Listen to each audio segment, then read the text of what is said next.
योऽन्त प्रविश्य मम वाचमिमां प्रसुप्तां सञ्जीवयत्यखिलशक्तिधर स्वधाम्ना अन्यास्य हस्तचरणश्रवणत्वगादीन् प्राणान्नमो भगवते पुरुषाय तुभ्यम्।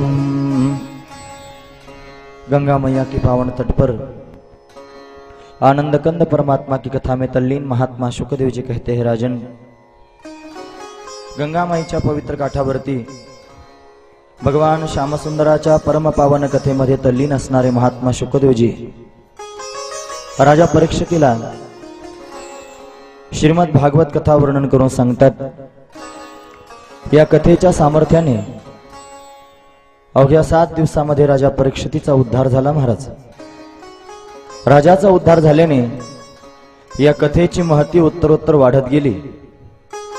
अनेकानेक संत महापुरुषांनी ही श्रीमद भागवत कथा जडजीवांना वर्णन करून सांगितली आणि अनेकानेक अज्ञानी जीव या कथेच्या सामर्थ्याने समाधानाला प्राप्त झाले। तीच असणारी ही परम पावन श्रीमद भागवत कथा, हे अकारण करुणा वरुणालय भक्तकाम कल्पद्रुम भगवान पांडुरंग परमात्म्याच्या अथांग करुणेनं, त्याच्या दयेनं आणि या सर्व संयोजक मंडळीच्या माध्यमातून या कृपाल आश्रमातील सर्वच भक्तगणांच्या माध्यमातून आपल्या या श्री क्षेत्र बोरवाडीमध्ये उपस्थित आहे। आज कथेचा 5वा दिवस आहे। कालपर्यंत आपण द्वितीय स्कंधामधील कथा श्रवण करत होतो।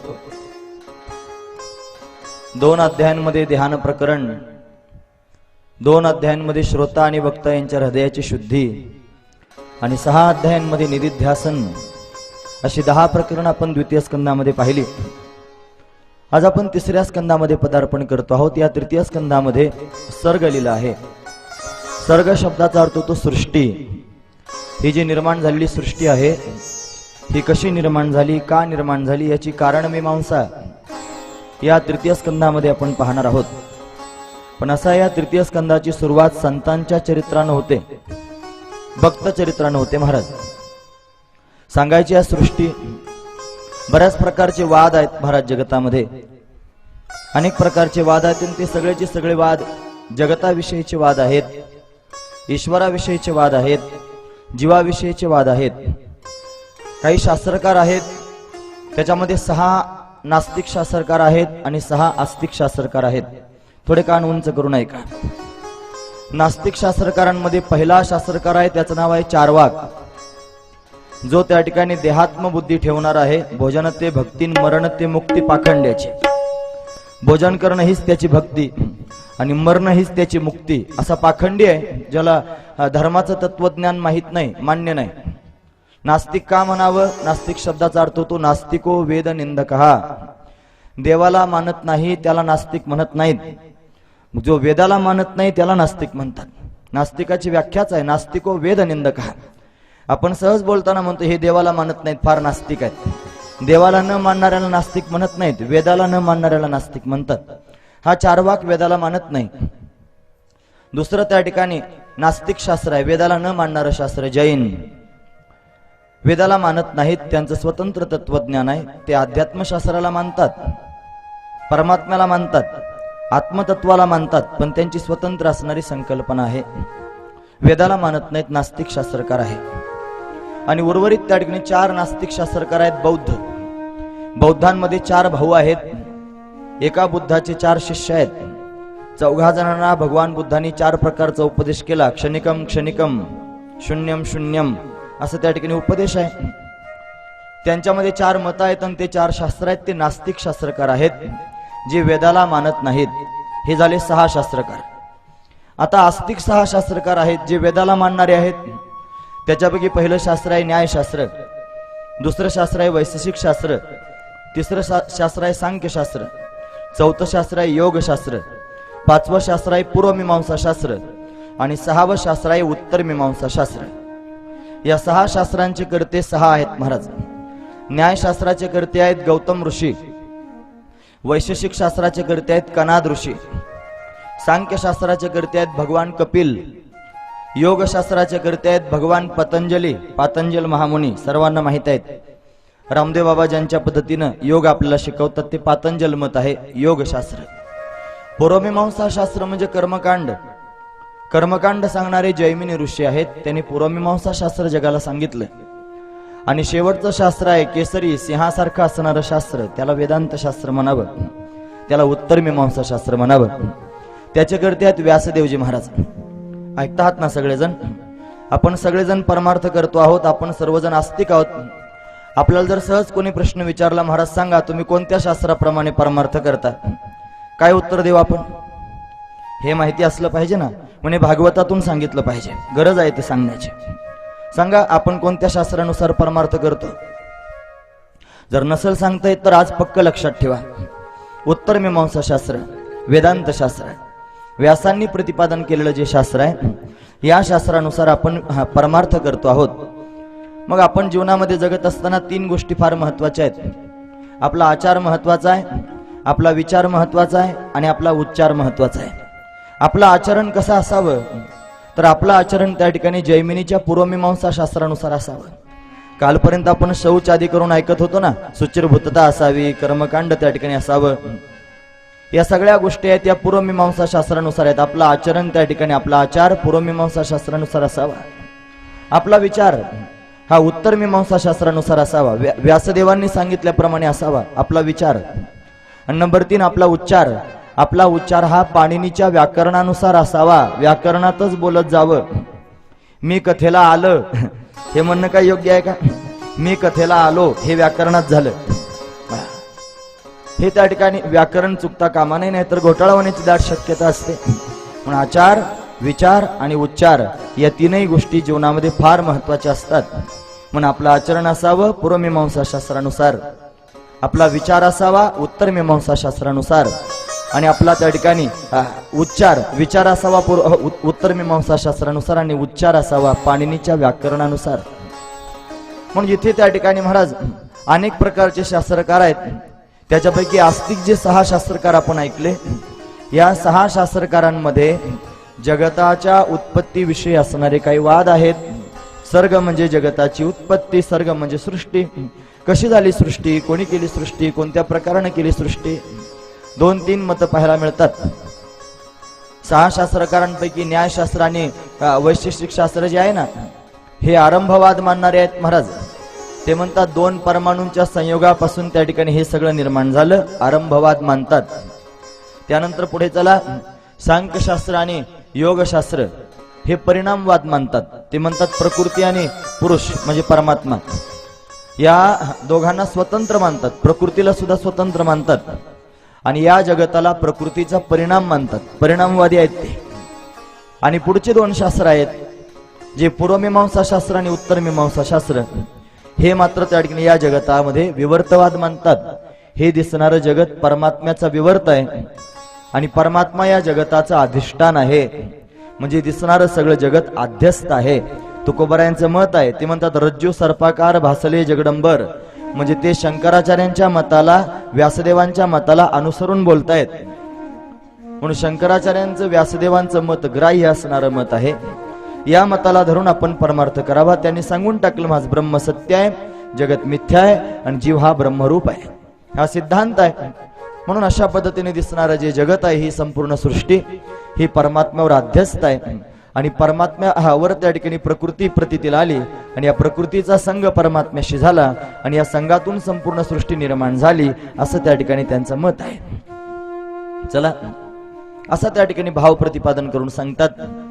3ऱ्या स्कंदाला सुरुवात झाली आणि राजा परीक्षितीनं त्या ठिकाणी प्रश्न विचारल्याप्रमाणे महाराज त्याच्या प्रश्नांची उत्तरं देतात. 10 प्रकारानं त्या ठिकाणी भागवताचं वर्णन करून सांगितलं महाराज.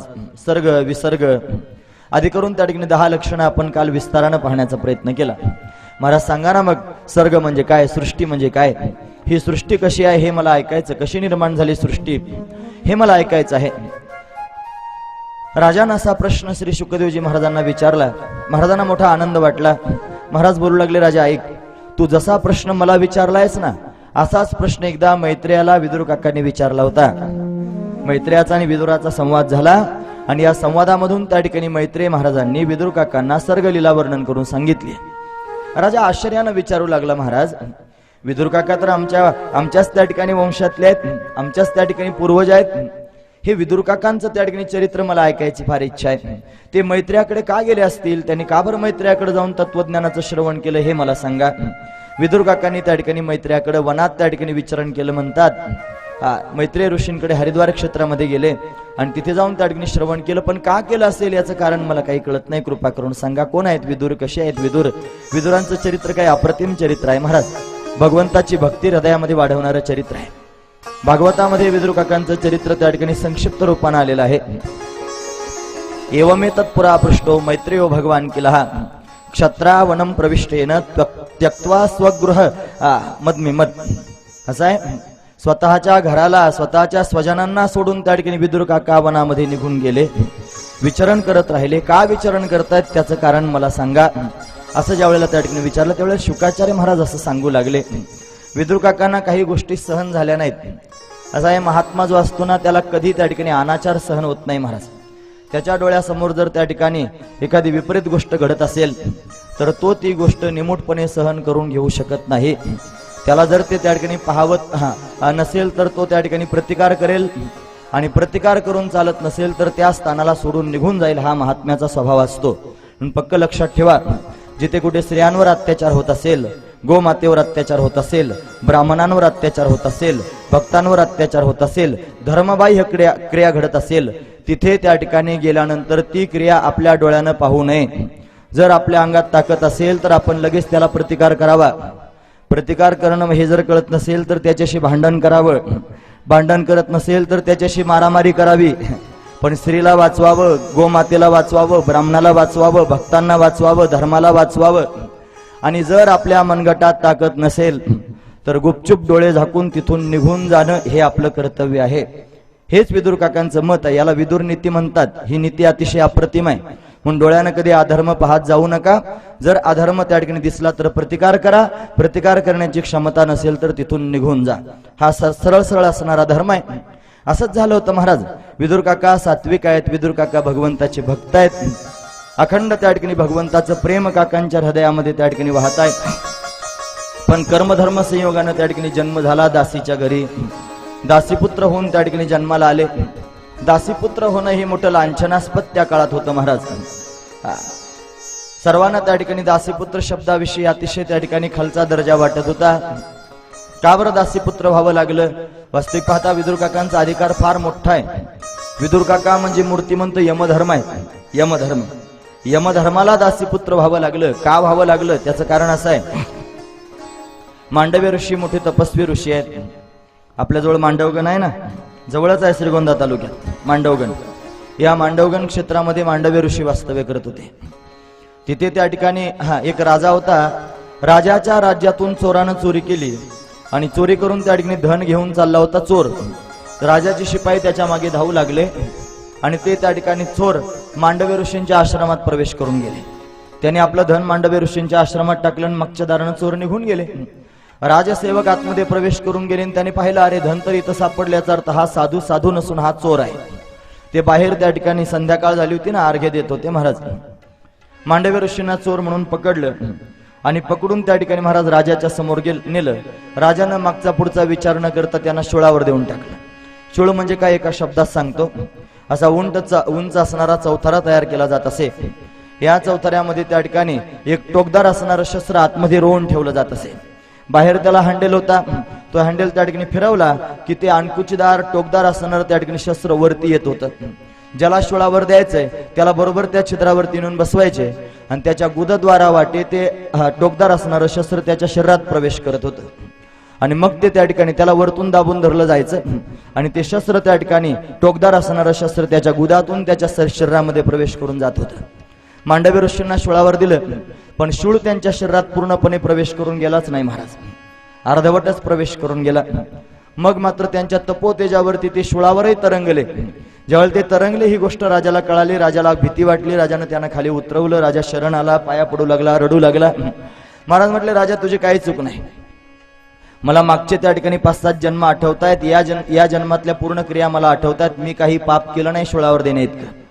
मला का शोळावर दिला असेल याचं कारण मला कळत नाही. तुझा काही दोष नाही, मला यमधर्माकडे जाऊ दे, त्याला जाब विचारायचा आहे, मला का शोळावर दिलं. केवढी त्या ठिकाणी हिंमत महाराज. पाप भोगायला त्या ठिकाणी आल्यानंतर भोगणं अपरिहार्य आहे, पण पाप भोगत असताना सुद्धा जे मी केलंच नाही ते का भोगू. अकृताभ्यागम आणि कृतप्रणाश असे दोन प्रकारचे दोष असतात. अकृताभ्यागम शब्दाचा अर्थ तो जे केलं नाही ते भोगायला येणं, त्याला म्हणतात अकृताभ्यागम. आणि कृतप्रणाश म्हणजे जे केलेलं आहे त्याचा नाश होणं. केलेल्याचा नाश होत नाही, भोगावंच लागतं. आपण केलं ना पाप, मुंडक्यावर बसून भोगायला लावतो महाराज. आज जरी वाटत नसेल, लोकांना पाप करताना फार गंमत वाटते, फार गुदगुल्या होतात. विषयांचं सेवन करताना, व्याभिचार करताना, चोरी करताना, खोटं बोलताना, वाईट वागताना, दारू पिताना फार मजा वाटते. सगळा निचरा होतो, सगळा निचरा होतो. ते काही शब्दात सांगण्यासारखा निचरा नाही. आता पुढे येणार आहेत नरकाची लक्षणं, त्यावेळेस आपण पाहू. वाईट वागलं नाही. सगळ्यात जास्त त्या ठिकाणी माणसानं भित्र असावं महाराज. भक्तिबाबाने एकदा कीर्तनात सांगितलं म्हणे माणसाने भित्र असावं. आता भित्र असावं म्हटल्यानंतर मला ते बरं वाटलं नाही. म्हणे भित्र कसं काय असावं. मग त्यांनी सांगितले, पहा, माणसानं वाघाला भिवू नये, माणसानं त्या ठिकाणी चोरांना भिवू नये, माणसानं त्या ठिकाणी मरणाला भिवू नये, कशालाच भिवू नये. मग भ्यावं कशाला. त्यांनी सांगितलं माणसानं फक्त पापाला भीत जावं. पाप सगळ्यात वाईट आहे, पापाला भीत जावं. पाप जर जीवनामध्ये घडलं तर ते पाप नरकाला नेऊन घालत असतं. नरकामध्ये विलक्षण वेदना भोगाव्या लागतात. आज माझं म्हणणं पटत नसेल, काळाचा ओघ कुठेतरी चाललाय ना. या कलियुगाच्या प्रखर प्रभावानं लोकांना पाप पुण्य मान्य होत नाही, स्वर्ग नरक मान्य होत नाही. पण भोगायला आल्यावर त्याच्या बापाला चुकत नाही, मानगोटावर बसून भोगावं लागतं. म्हणून आज विश्वास जरी नाही बसला तरी अंतकाळ समयाला कळेल. कळोईल अंतकाळी प्राणप्रयाणाचे सोळे, वेळीन राहती निराळी रांडापुरे सकळ, सगळे बाजूला राहतात. यम येतून असे फटके मारतो महाराज. नाही तर यमासी करुणा, बाहेर गाडीता कुडी प्राणा, घेऊन जातो बांधून आणि तिथे नेऊन त्या ठिकाणी नाना यातना यम करवितो. काय काय यातना करीतो, झोडतो, तोडतो, मारतो. त्या ठिकाणी अनेक प्रकारच्या यातना यम मारिती झोडीती तोडीती निष्ठुर, यमाचे किंकर बहुसाल. मारिती झोडीती तोडीती निष्ठुर, यमाचे किंकर बहुसाल. मारिती झोडीती तोडीती निष्ठुर, यमाचे किंकर.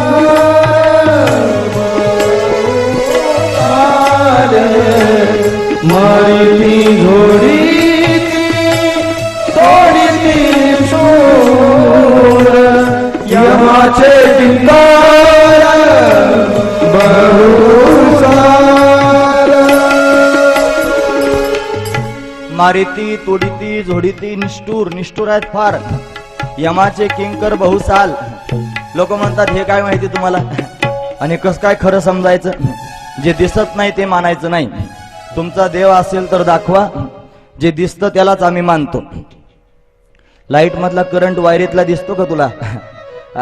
जे दिसत नाही त्याला तू मानित नाही ना, मग धरणं मोकळ्या वायरीला. काय हरकत आहे. असं म्हटलं नाही एखादं दिसत नाही त्याला आम्ही मानित नाही, त्याला धरून आणायचं आणि त्याला म्हणायचं घाल याच्यात बोट. त्याचा होल्डर मध्ये बोट घालायला लावायचं. घालताय का बघा तुम्ही. घालणार नाही महाराज. जे आम्हाला डोळ्यानं दिसत नाही, जे आमच्या डोळ्यासमोर घडत नाही त्याला आम्ही मानित नाही. तुम्ही कसं काय मानता. म्हणलं संतांनी सांगितलं म्हणून मानतो, शास्त्रानं सांगितलं म्हणून मानतो. आणि आणखी पुढे जाऊन सांगू महत्वाचा विचार. जर सगळ्यांना जर पाप पुण्य नव्हतं, पाप पुण्याचं फळ जर सर्वांना मान्य करायचं नाही, तर आज जन्माला येणारा प्रत्येक जीव सगळे सुख दुःख सारखे भोगतो आहे का. नाही महाराज. सगळ्यांना सुख वेगळं, सगळ्यांचं दुःख वेगळं. प्रत्येक जीव जन्माला येतो, पण त्याची प्रत्येकाची वेगवेगळी स्थिती आहे महाराज.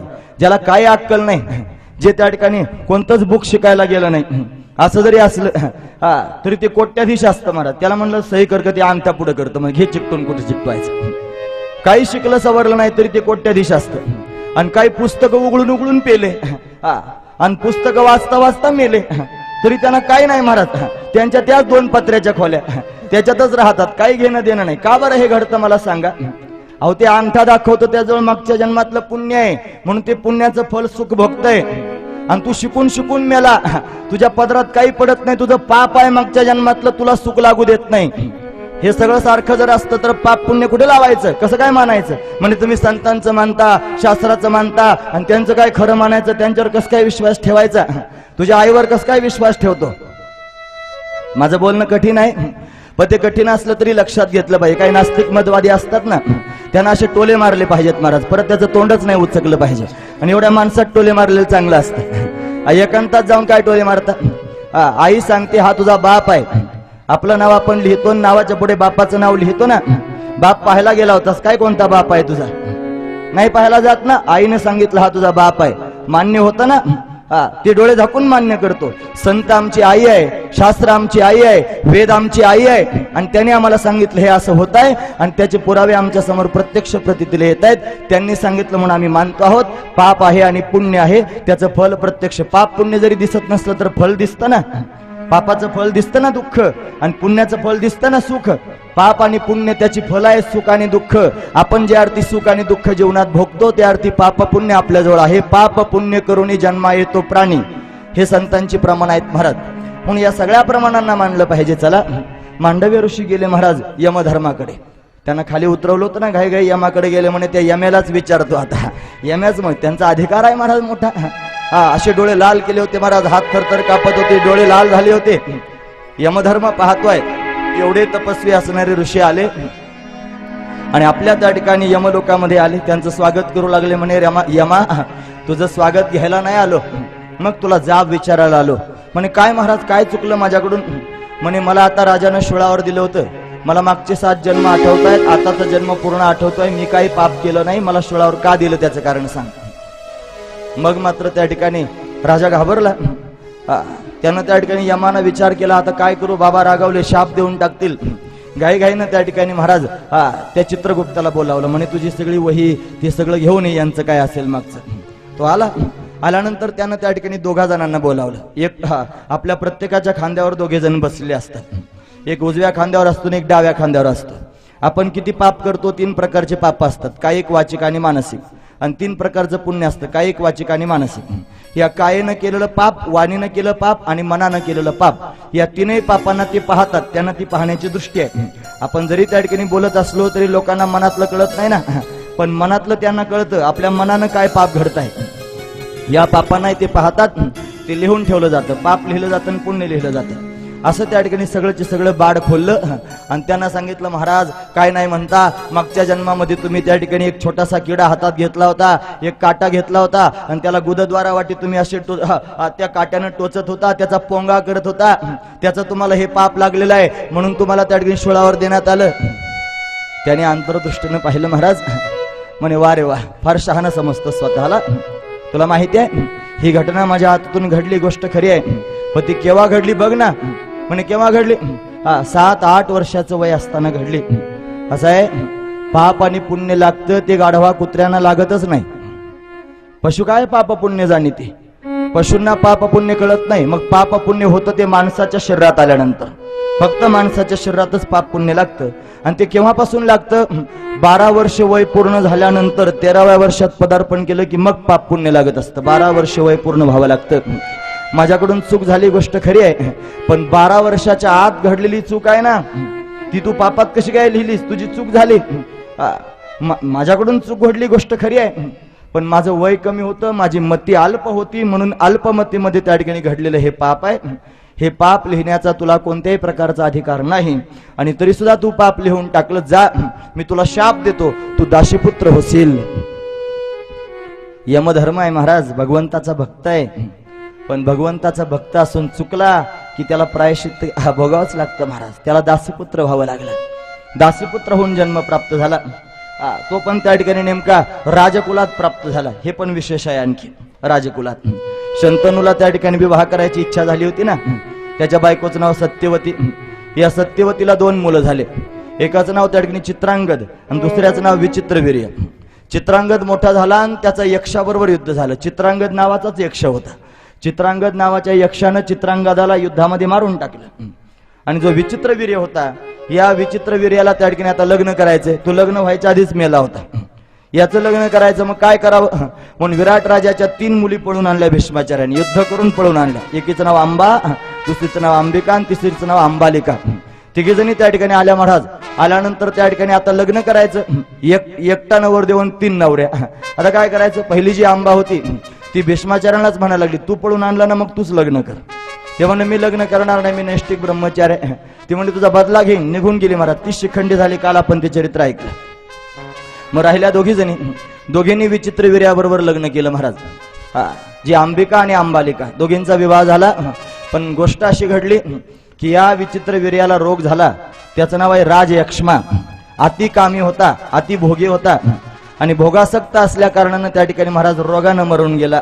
त्याला अस्थमा झाला होता. राजयक्ष्मा त्या ठिकाणी झाला होता आणि असा त्या ठिकाणी थकून गेला की ज्याचं नाव ते. त्याला त्या ठिकाणी 2 बायका असून तिसरी दासी पण होती महाराज त्याची सेवा करण्याकरिता. आणि मरून गेला. संतती होण्याच्या आधीच मरून गेला. आता काय करावं? मग सत्यवतीला आठवलं आपला मुलगा आहे व्यास.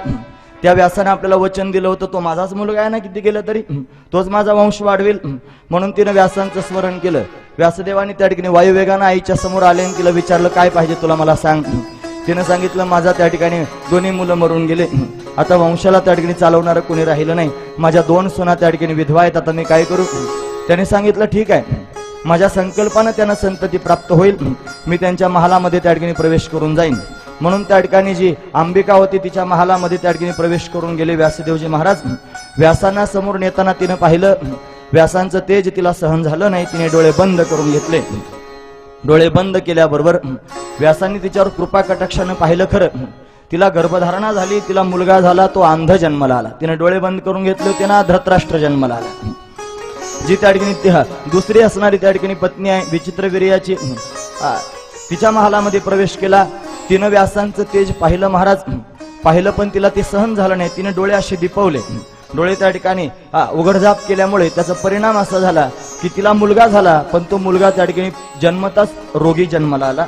तो पंडूर रोगाने युक्त होता. त्याचं शरीर आपल्यासारखं नव्हतं. त्याचं शरीर जन्मताच पूर्ण पांढरं होतं. म्हणून त्याचं नावच पंडू ठेवण्यात आलं. त्याला पंडू नावाचा रोग झाला होता. अशी 2 त्या ठिकाणी जन्माला आले. पण या विचित्र वीर्याची असणारी जी दासी आहे, या दासीच्या महालामध्ये व्यासांनी प्रवेश केला. या दासीला मात्र व्यासांचं तेज त्या ठिकाणी सहन झालं. व्यासांनी त्या ठिकाणी कृपा आशीर्वाद तिला दिला. कोणी विचित्र प्रकार मनात आणू नका. व्यास तपस्वी आहेत. व्यास भगवंताचा अवतार आहेत. ते वाईट कर्म करणार नाहीत. त्यांच्या संकल्पानं संतती प्राप्त. मंत्रानं जर संतती प्राप्त होते तर संकल्पानं होणार नाही काय? म्हणून त्यांच्या संकल्पानं संतती प्राप्त झाली. प्रत्यक्ष त्या ठिकाणी यमधर्म विदुर काकांच्या रूपानं दासीच्या घरी अवतीर्ण झाले महाराज. तोच दासीपुत्र आहे. म्हणून विदुर काकांचा जन्म झाला. 3 जण भाऊ आहेत, धृतराष्ट्र, पंडू आणि विदुर. 3 भाऊ आहेत.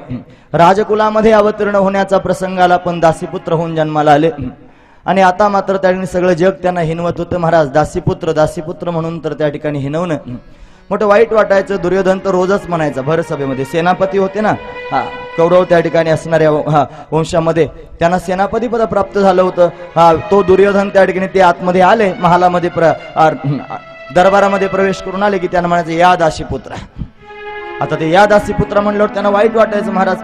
आपण सतत ऐकता ही कथा पण परत एकदा ऐका. भगवान किती चतुर आहेत ते सांगायचं ना. या दासीपुत्रा विदुर काका दिवशी सुकून बसले होते. देवानं पाहिलं म्हणे विदुर काका सुकले. म्हणे का सुकलात काका? म्हणे काय नाही, हा दुर्योधन बघा ना एवढ्या 1000 माणसांमध्ये मला म्हणतो या दासीपुत्र. आता मला माहिती आहे मी दासीपुत्र आहे, पण एवढा अपमान करायची काय गरज आहे दासीपुत्र म्हणून? भगवान म्हणले तो म्हणला ना या दासीपुत्र की तुम्ही म्हणायचं आलो गध्याच्या पुत्रा. आता ते गध्याच्या पुत्रा म्हणल्यावर विदुर काका नाही काही कळे ना. म्हणे का गध्याच्या पुत्रा? म्हणे अरे याचा त्या ठिकाणी जन्मच मोठा विलक्षण. याची जी त्या ठिकाणी आई आहे ना ही अफगाणिस्तानातून आणलेली आहे म्हणे. अफगाणिस्तानामधून. इथं मिळतच नव्हती. अंध होता ना तो, त्याला कोणी मुलगी देत नव्हतं. म्हणून अफगाणिस्तानामध्ये त्या ठिकाणी गांधार देश आहे. या गांधार देशाची राजकुमारी गांधारी, त्या गांधारीला पाहायला गेले आणि ती पसंत पडली. म्हणे लग्न करायचे. ते पण तयार झाले. म्हणे आमच्या नवरी बरोबर कोणी लग्न करत नव्हतं. का बरं? तिच्या पत्रिकेतच योग होता बोहल्यावर वैधव्य. लग्न लागल्याबरोबर नवरा मरून जाईल असं तिला त्या ठिकाणी योग होता महाराज. ते म्हणे लग्न करतो पण लग्नाच्या आधी तासभर काहीतरी विधी घरात करावं लागेल. म्हणे 1 तास काय 2 तास करा पण मुलगी आम्हाला द्या. आणि मग मात्र महाराज त्या ठिकाणी तिला घरात नेलं, हळद लावली, तिला बाशिंग बांधलं, गाढव पुढे आणून उभं केलं आणि गाढवाबरोबर लग्न लावलं. बोहल्याहून खाली उतरल्याबरोबर लगेच गाढव मरून पडलं महाराज. तिला बोहल्यावरच वैधव्य योगा प्राप्त झाला. आणि आता मात्र तशीच नवरी उचलली बाहेर धृतराष्ट्राबरोबर तिचं लग्न लावून दिलं. आणि मग त्या गांधारीचा धृतराष्ट्राचा विवाह झाला आणि तिनं ते आंधळे पाहून डोळ्याला पट्टी बांधून टाकली. तिनं सांगितलं माझा नवरा आंधळा आहे, मग मी पण जन्मभर अंध राहीन, असं तिनं त्या ठिकाणी ठरवलं. असं तिचं पातिव्रत्य. विदुर काका दुसऱ्या दिवशी म्हणले त्याला, तुम्हाला या दासीपुत्रा. हे म्हणले आलो का त्याच्या पुत्रा, परत काय म्हणलंच नाही ते. परत दासीपुत्रा म्हणायची ताकदच त्याची झाली नाही महाराज. त्याला कळालं हे विदुर काकांना आपलं सगळं गणित माहिती आहे, असं त्याला माहित होतं दुर्योधनाला. असे त्या ठिकाणी महाराज विदुर काका आहेत. पण विदुर काका भगवंताचे भक्त आहेत, जे मूळचेच यमधर्म आहेत. 12 भागवतांपैकी एक आहेत. काल भीष्माचार्यांचं चरित्र आपण पाहिलं ना, ते पण 12 भागवतांपैकी एक आहेत. भागवत भक्त जे भगवंताचा महिमा जाणतात ते, त्याच्यापैकी यमधर्म सुद्धा आहे. म्हणून विदुर काका त्या ठिकाणी भगवंताचे भक्त आहेत महाराज. रात्रंदिवस भगवंताचं चिंतन करतात. त्यांच्या पत्नीचं नाव आहे सुलभा देवी. सुलभा जी भक्ती करता सुलभ आहे. परमार्थ करत असताना त्या ठिकाणी फक्त एकटा पुरुष पारमार्थिक असणं अतिशय गरजेचं आहे असं नाही, त्याची पत्नी सुद्धा पारमार्थिक असावी. दोघेही पारमार्थिक असतील तर खऱ्या अर्थानं भगवंताच्या जवळ जाता येतं. थोडं लक्षपूर्वक ऐका. विवाह ही जी व्यवस्था आहे ना, ही विवाह व्यवस्था भोगाकरता नसून योगाकरता आहे. विवाह व्यवस्था लोकांनी भोगाकडे लावली. लोक त्या ठिकाणी भोग भोगण्याकरिता विवाह करतात. विवाह भोगाकरता नाही, विवाह योगाकरता म्हणाल. योग म्हणजे काय? योग म्हणजे जोडणे. कोणाला जोडायचंय? भगवंताला. स्वतःला भगवंताजवळ जोडणं, याच्याकरिता विवाह करायचा. 2 जीवांनी एकत्र यावं. दोघांच्या अंतकरणामध्ये कामोर्मी असते. ही कामोर्मी अशी भयंकर निर्माण होते महाराज, ती आवरली जात नाही. म्हणून त्या कामोर्मीला शांत करण्याकरिता 2 जीवांनी एकमेकाला मदत करणे आणि मदत करून त्या ठिकाणी अशा पद्धतीने कामक्रोधादी विकारांना जिंकून घेणे आणि मग भगवंताच्या दिशेनं प्रवास करणे, याच्याकरिता त्या ठिकाणी विवाह असतो. विवाह योगाकरिता असतो, भोगाकरिता बिलकुल नसतो. पण आज समाजाला ती दृष्टीच नाही महाराज. म्हणून अशा पद्धतीने त्या ठिकाणी विवाह हा झाला सुलभा देवी बरोबर. ही सुलभा खरंच परमार्थाकरिता सुलभ आहे, ती पण भगवंताची भक्त आहे महाराज. आता मात्र त्या ठिकाणी या विदुर काकांच्या जीवनामध्ये काही विलक्षण प्रसंग आला. तो प्रसंग असा होता महाराज, दुर्योधन मोठा वाईट आहे. या दुर्योधनानं त्या ठिकाणी पांडवांना इंद्रप्रस्थ प्राप्त झालं आणि ते इंद्रप्रस्थ पाहण्याकरिता दुर्योधनाला बोलावलं. तो गेला पाहण्याकरिता आणि गेल्यानंतर महाराज त्यानं त्या ठिकाणी आतमध्ये प्रवेश केला. आत आता जाणारा इतक्यात त्याला समोर त्या ठिकाणी थोडंसं पाणी असल्यासारखं दिसलं. त्याला वाटलं पाय वगैरे धुण्याकरिता पाणी असेल कदाचित, म्हणून पाय धुवून जायचं. त्याने धोतरवरती धरलं आणि चालायला लागलं. ते पाणी नव्हतं, ती काच होती महाराज. काचेवर त्यानं अरे म्हटलं हे तर काच आहे, हे पाणी नाही. दिलं धोतर खाली सोडून, लागला चालायला. थोडासा 5-7 फूट त्या ठिकाणी गेला असेल. परत पुढे तशीच एक पट्टी दिसली. त्याला वाटलं मागची काच आहे म्हणजे हे सुद्धा काचच असेल. आता काय धोतर बितर वर धरलं नाही, सरळ चालायला लागलं. चालता चालता त्याचा पाय त्या पाण्यात पडला आणि पडलं रपकन खाली. आता ते पडल्यानंतर माणूस पडल्यानंतर असं सावरून घेतं स्वतःला, इकडे इकडे बघतो कोणी पाहिलं का नाही पाहिलं म्हणून. लहान लहान पोरं बघा तुम्ही, ते जर कधी खेळताना पळताना पडले आणि पडल्यानंतर सगळ्यात आधी इकडे इकडे पाहतात. जर त्यांना कोणी पाहिलं नसलं, कोणीच नाही असं त्यांना कळालं की उठतात, झटकून झुटकून आपल्या कामाला लागतात, कोणाला सांगत सुद्धा नाही. पण हेच जर एखाद्यानं पाहिलं तर असे भोकाड पसरतात महाराज मोठमोठ्यानं. काय सांगावं, 1-2 तास त्यांचं गाणं बंद होत नाही. फक्त त्यांना पाहिलं पाहिजे कोणीतरी. पाहिलं की वाईट वाटतं मोठ्यानं. दुर्योधन पडला, त्यानं इकडे इकडे पाहिलं, मला कोणी पाहिलं की नाही म्हणून कोणी नव्हतं महाराज. पण वरच्या मजल्यावर द्रौपदी उभी होती. त्या द्रौपदीनं पाहिलं, तिनं शांत राहावं ना महाराज. ती त्याला हसली आणि हसली आणि हसता हसता म्हटली, अंधे का बेटा अंधा. काही गरज होती का म्हणायची, पण म्हटली महाराज. त्याला भयंकर वेदना झाल्या. तिच्या समोरच तिला सांगितलं तुझा सूड उगवेन म्हणला, तुझा बदला घेईन. बदला घेण्याचं कारस्थान डोक्यात चालूच होतं. आता पांडवांना मोठं राज्य प्राप्त झालं, इंद्रप्रस्थ. मग आता काय केलं पाहिजे? 2 राजांनी एकमेकामध्ये द्यूत खेळणं हा पण एक त्या ठिकाणी शास्त्र धर्मातला प्रकार आहे. म्हणून लोक म्हणतात पांडव कशाकरिता द्यूत खेळले, आणि पांडवांनी असं त्या ठिकाणी करावं. अरे पण शास्त्र धर्म, समोरचा राजा जर द्यूताकरता ललकारीत असेल तर राजाचा धर्म म्हणून त्यांना द्यूत खेळावं लागतं, असा नियम आहे. म्हणून द्यूत खेळण्याकरिता गेले. नाही तर नीतीसंपन्न धर्मसंपन्न असणारे पांडव कसे काय जुगार खेळतील? खेळणार. जुगार वाईटच आहे, गोष्ट खरी आहे. पण समोरचा जुगारी आहे बोलावतं म्हटल्यावर त्याला जाणं गरजेचंच आहे. मला तुम्ही म्हणाल आता समोरच्या लोकांनी आम्हाला बोलवलं, आम्ही गेलं पाहिजे. आता ती त्यावेळेची जुगार. तू काय राजा आहे होय? तुला घरात तरी कोणी राजा मानतं का गाडवा? घरातल्या लोकांनी हाकलून दिलं म्हणतं देवाळ धरून पत्ते खेळतो. लाज वाटण्यासारखी गोष्ट आहे ना महाराज. देवळं काय पत्ते खेळायला बांधून ठेवले होय? घरात लोक विचारित नाही, बायको विचारित नाही, पोरं विचारित नाही. लात मारली डुंगणावर म्हणजे लगेच जाऊन बसतं देवळात आणि लगेच पत्ते खेळायचा कार्य. हे असं जुगार असतो रे. याच्याकरता काय माझं बोलणं थोडं कठीण आहे. लागू द्या, लागलं तर कुठे बिघडलंय. गरजेचंच आहे, ते सुद्धा लागण्यासारखंच आहे. लोक देवळं एवढे बांधून ठेवतात, मोठे मोठे खर्च करतात, लोकांच्या दारोदार फिरतात, द्यावं, वर्गणी द्या, दक्षिणा द्या, अमुक करा, फलानं करा, स्लॅब टाकायचा आहे, कळस बांधायचा आहे, अमुक करायचंय, फलानं करायचं. कशाकरिता मंदिर बांधायचे? मंदिरं बांधणारे जातात कामाधामाला निघून आणि बघतात ते पट्टी कुठत काही आवश्यकता नाही महाराज. हे म्हणतात टाइमपास करायचा, एवढा देवानं टाइम दिला पास करण्याकरिता. चला जाऊ द्या. द्यूत क्रीडा त्या ठिकाणी होऊ लागली आणि या द्यूत क्रीडेमध्ये त्या ठिकाणी महाराज पांडवांना सगळीची सगळी संपदा हरून जावी लागली. का हरून जावी लागली त्याचं कारण एवढंच आहे की कवड्या टाकण्याकरिता होते मामा. त्या मामांचं नाव शकुनी मामा आणि कवड्या केल्या होत्या जरासंधाच्या हाडकांच्या. जरासंध मोठा वाईट होता, तो सततच त्या ठिकाणी पांडवांचा द्वेषी होता. ह्या जरासंध मारून टाकला भीमानं. भीमाचा राग होता त्याला महाराज. त्याच्या हाडकांच्या कवड्या होत्या त्या कधीच पांडवांच्या बाजूने पडल्या नाही, त्या कायम कौरवाच्या बाजूने पडल्या.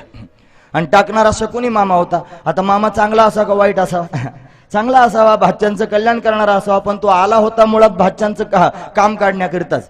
त्याचे 100 भाऊ त्या ठिकाणी धुरात कोंडून मारले होते धृतराष्ट्राने. त्याला राग होता महाराज त्याचा, याचा सुरू येईन म्हणे, याचे मुलं मारून टाकीन. ते मारण्याकरिताच आला तर 100 मारले तेव्हाच राहिला असं त्या ठिकाणी आहे. म्हणून तो शकुनी मामा आला होता. त्यानं त्या ठिकाणी अशा पद्धतीने द्यूत क्रीडा झाली. सगळेचे सगळे त्या ठिकाणी पांडव हरले. म्हणे आता सगळं हरलं म्हणे, तुम्ही भाऊ आहात ना 5 जण, लावा नाही एक पणाला. नकुल पणा लावला, हरला. सहदेव हरला, भीम हरला, अर्जुन हरला, धर्मराज त्या ठिकाणी हरले. सगळेजण हरून गेले. आता काहीच नाही राहिलं म्हणे आमच्याकडे, आम्ही तुमचे दास आहोत म्हणे. काहीच नाही कसं, 5 जणांमध्ये एक बायको आहे ना म्हणे तुमच्यात, तिला लावा ना पणाला. दुर्योधन तिला कधी त्या ठिकाणी द्रौपदी म्हणत नव्हता, तिला पांचाली म्हणायचा. पांचाली वाईटच होता तो. कलीचा अवतार आहे महाराज दुर्योधन. पांचाली लावा ना म्हटलं ती पणाला. आणि मग मात्र त्या ठिकाणी महाराज तिला पणाला लावलं. जे व्हायचं तेच झालं. द्रौपदीला हरले आणि तिला हरल्यानंतर त्या ठिकाणी आता द्रौपदी आमची झाली असं दुर्योधन बोलू लागला. मग त्यानं सांगितलं आता मात्र त्या ठिकाणी महाराज द्रौपदीला आमच्या सगळ्यांच्या समोर आणावं लागेल. त्यावेळेला द्रौपदी रजस्वाला होती महाराज. रजस्वाला अवस्थेमध्ये असणारी द्रौपदी, तिला दुःशासनाला त्या ठिकाणी दुर्योधनानं सांगितलं जा द्रौपदीला घेऊन ये. द्रौपदीला घेऊन ये म्हटल्यानंतर त्या ठिकाणी दुःशासन गेला. जाऊन तिला त्या ठिकाणी म्हणू लागला चला तुम्हाला बोलावलेलं आहे. तिनं सांगितलं मी आता त्या ठिकाणी येऊ शकत नाही, मी 1 वस्त्रावरती आहे, मी त्या ठिकाणी रजस्वाला आहे, मी स्त्री आहे, मी आबला आहे, मला तिथे भरत सभेमध्ये नेऊ नका. पुन्हा पुन्हा विनंती करते. त्याच्या हात जोडून पाया पडून म्हणते आहे भाऊजी मी तुमची थोरली भाऊजाई आहे. थोरली भाऊजाई आईच्या जागेवर असते, तिची सेवा केली पाहिजे, तिला अशा पद्धतीने अपमानित करता कामा नाही, मला तिथे नेऊ नका हो, विनंती करते. पण दुर्योधनाचा त्या ठिकाणी आदेश असल्या कारणाने या दुःशासनानं तिला पकडलं महाराज. केस पकडले. तिचे त्या ठिकाणी केस पकडून भरत सभेमध्ये तिला फरफटत आणलं. एवढा नीच आहे दुर्योधन.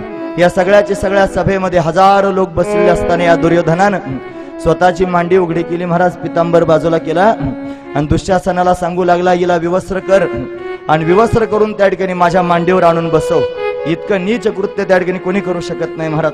असं त्या ठिकाणी दुर्योधन बोलू लागला. सर्व सभेला वाईट वाटू लागलं. काय करावं काही कळेना. सर्वांनी खाली माना घातल्या. द्रौपदीला त्या ठिकाणी चिंता पडली. आता मी काय करू, मला कोणीच कसं सोडवत नाही. धृतराष्ट्राकडे त्या ठिकाणी पाहू लागली. महाराज मी तुमची पुत्रवधू आहे, मी तुमची सून आहे, मला वाचवा, असं करू नका. त्यानं खाली मान घातली. आधीच आंधळा होता महाराज, काय गरज होती खाली मान घालायची. तो आतूनही आंधळा झाला होता, पुत्र मोहानं त्या ठिकाणी अंध झाला होता. त्यानं काही बोलला नाही महाराज. आता मात्र त्या ठिकाणी भीष्माचार्यांकडे पाहू लागले. महाराज तुम्ही वाचवा. द्रोणाचार्य, कृपाचार्य, रथी महारथी, एकेकाचे मनोव्यापारे, हे विश्वचोय संहारे, अशी ज्यांची स्थिती त्यांच्याकडे पाहते आहे, मला वाचवा, मला कोणीतरी वाचवा. कोणी काही बोलत नव्हतं. सर्वांनी खाली माना घातल्या. पण कोणी जरी नाही काही बोललं तरी बोलणारे होते ना महाराज. विदुर काका, या सर्वांमध्ये विदुर काका उठून उभे राहिले आणि विदुर काकांनी सांगितलं धृतराष्ट्राला, दादा हे असं वाईट कृत्य करू नकोस. हा दुर्योधन कलीचा अवतार आहे, हा तुला नरकात नेऊन घालील. असा कुपुत्र त्या ठिकाणी काही उपयोगाचा नाही, याच्या हातात सत्ता दिलीस मूर्खा. अरे याला एवढं स्वैर सोडू नकोस, असं त्या ठिकाणी बोलू लागले विदुर काका. दुर्योधनाला अशी चीड आली महाराज. असा रागावला दुर्योधन. विदुर काकांकडे पाहू लागला. ए दासी पुत्रा, तोंडावर म्हटला बोलतोस कोणाला? आमचं अन्न खातोस आणि आमच्या शत्रूंच्या बाजूने बोलतोस. तुला बघवत नसेल तर हो चालता. वाईट वाटलं महाराज. एवढ्या लोकांमध्ये अपमानित त्या ठिकाणी केलं. रामायण आणि महाभारतामध्ये हे 2 प्रसंग सारखे आहेत बरं. 2 असे व्यक्तिमत्व आहेत. रामायणामध्ये बिभीषण आणि भागवतामध्ये विदुर काका. रावणानं भर सभेमध्ये बिभीषणाचा अपमान केला. रावणाची उतरती कळा सुरू झाली. भक्ताचा अपमान भगवंताला सहन होत नाही. भगवान स्वतःचा अपमान सहन करतील पण भक्ताचा अपमान सहन करत नाहीत महाराज. म्हणून हरिजनाची कोणा न घडावी निंदा, साहत गोविंदा नाही त्याचे, भगवंताला सहन होत नाही. बिभीषणाचा अपमान झाला, रावणाचं कामच काढलं महाराज देवानं. आणि इथे विदुर काकांचा अपमान झाला. विदुर काकांनी विचार केला, अरे अरे काय करू. सत्य पुढे शहाणपण चालत नाही. राजा होऊन माझा भाऊ बसला, मी त्याची विनंती करतो तरी ऐकत नाही. का स्त्रीवर अत्याचार होतोय, कसं डोळ्यानं पाहू. त्यानं प्रतिकार करण्याचा प्रयत्न केला, पण प्रतिकार आता चालत नाही. मग काय करावं, नाईलाज झाला. आपलं धनुष्य त्या ठिकाणी उचललं महाराज आणि घाईघाईनं विदुर काका त्या ठिकाणी राज दरबाराच्या बाहेर जाण्याकरिता निघाले. त्यांना कळालं आता हे काही खरं दिसत नाही. इथे त्या ठिकाणी आता कौरव पांडवांमध्ये युद्ध होणार आहे. माझेच गोत्रज एकमेकांमध्ये त्या ठिकाणी भांडणार आहेत. आता मी त्या ठिकाणी थांबता कामा नाही. मी कोणाच्या बाजूने लढू, सगळेजण माझेच आहेत. धनुष्य त्या ठिकाणी घेतलं आणि दरवाजाच्या बाहेर राजद्वारात उभं केलं महाराज.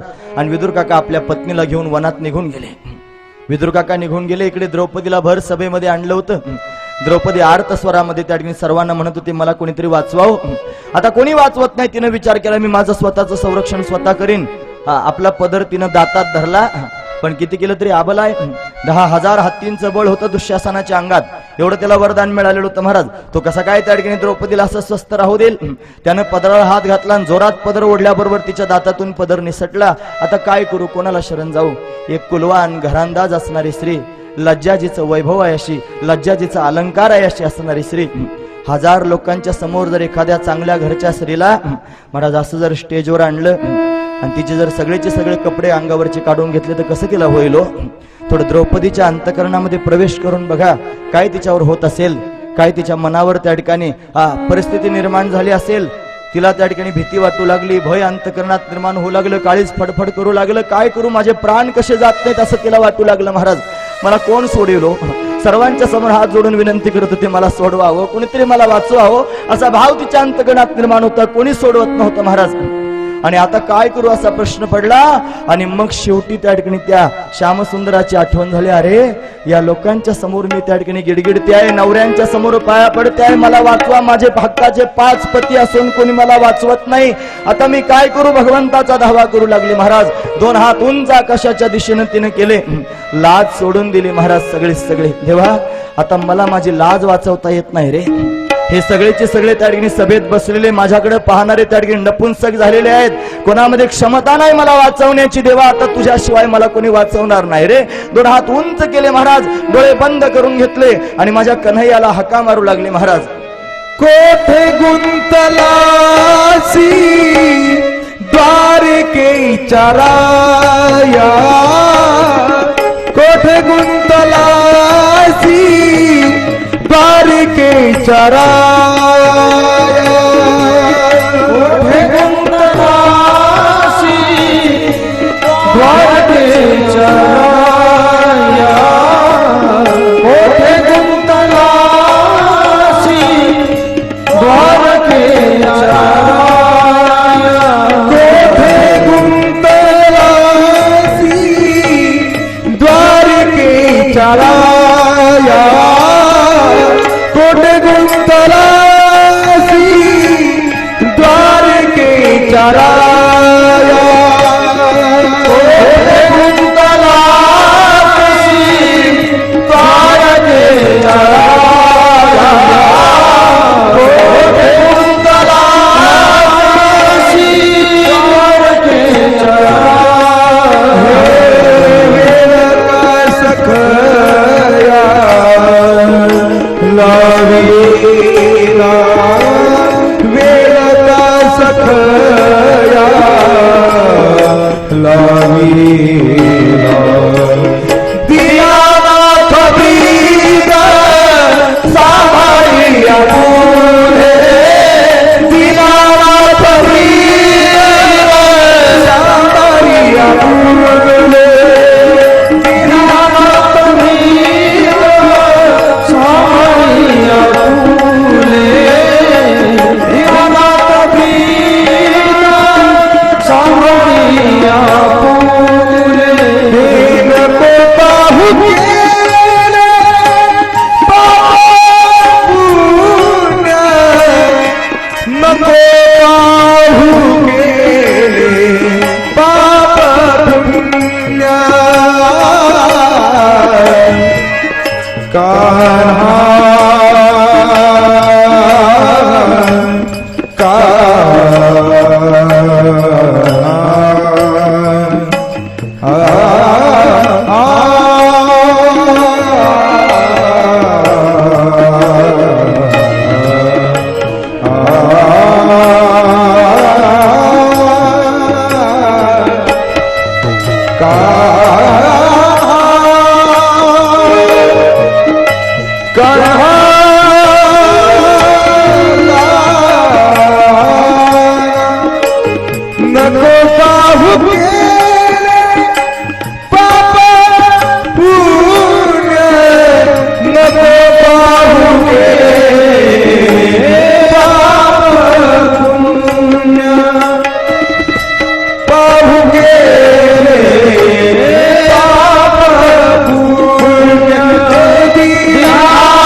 अंतकरणापासून भगवंताला हाक मारली ना महाराज की भगवंताशी लगेच कनेक्शन जोडलं जातं. देवाला सगळं ऐकू येतं महाराज. बिनुपद चल हो सुन हो बिनु काना, कर बिन करत करम विधी नाना. हा भगवंताचा स्वभाव आहे. बिगर पायाचा चालतो, बिगर डोळ्याचं बघतो, बिगर कानाचं ऐकतो, त्याला सगळं ऐकू जातं महाराज. द्रौपदीवर आलेला प्रसंग भगवंताला कळाला. द्रौपदी व्याकुळ झाली महाराज. भर सभेमध्ये त्या ठिकाणी तिला आणलं होतं. विवस्त्र करण्याचा प्रयत्न केला जात होता. तिची लज्जा त्या ठिकाणी राखावी असं तिला प्रत्येकाकडून अपेक्षा होती. कोणी तिला सोडवत नव्हतं महाराज. आणि आता मात्र भगवंताचा धावा करू लागली. देवा धाव रे, कोठे गुंतलासी द्वारकेच्या राया. देवा कुठे अडकलास रे, तुझी बहीण संकटात पडली रे, तिला कोणी सोडवावं सांग देवा. वेळ का सखया लावियला हे सख्या, का वेळ लावलास रे देवा. धाव, माझं त्या ठिकाणी रक्षण कर देवा, तुझ्याशिवाय मला कोणी सांभाळणार नाही. आर्त स्वरात भगवंताला हाका मारू लागले. लाज रखो मेरी गिरधारी, लाज रखो तुम मेरी, लाज रखो तुम मेरी गिरधारी, लाज रखो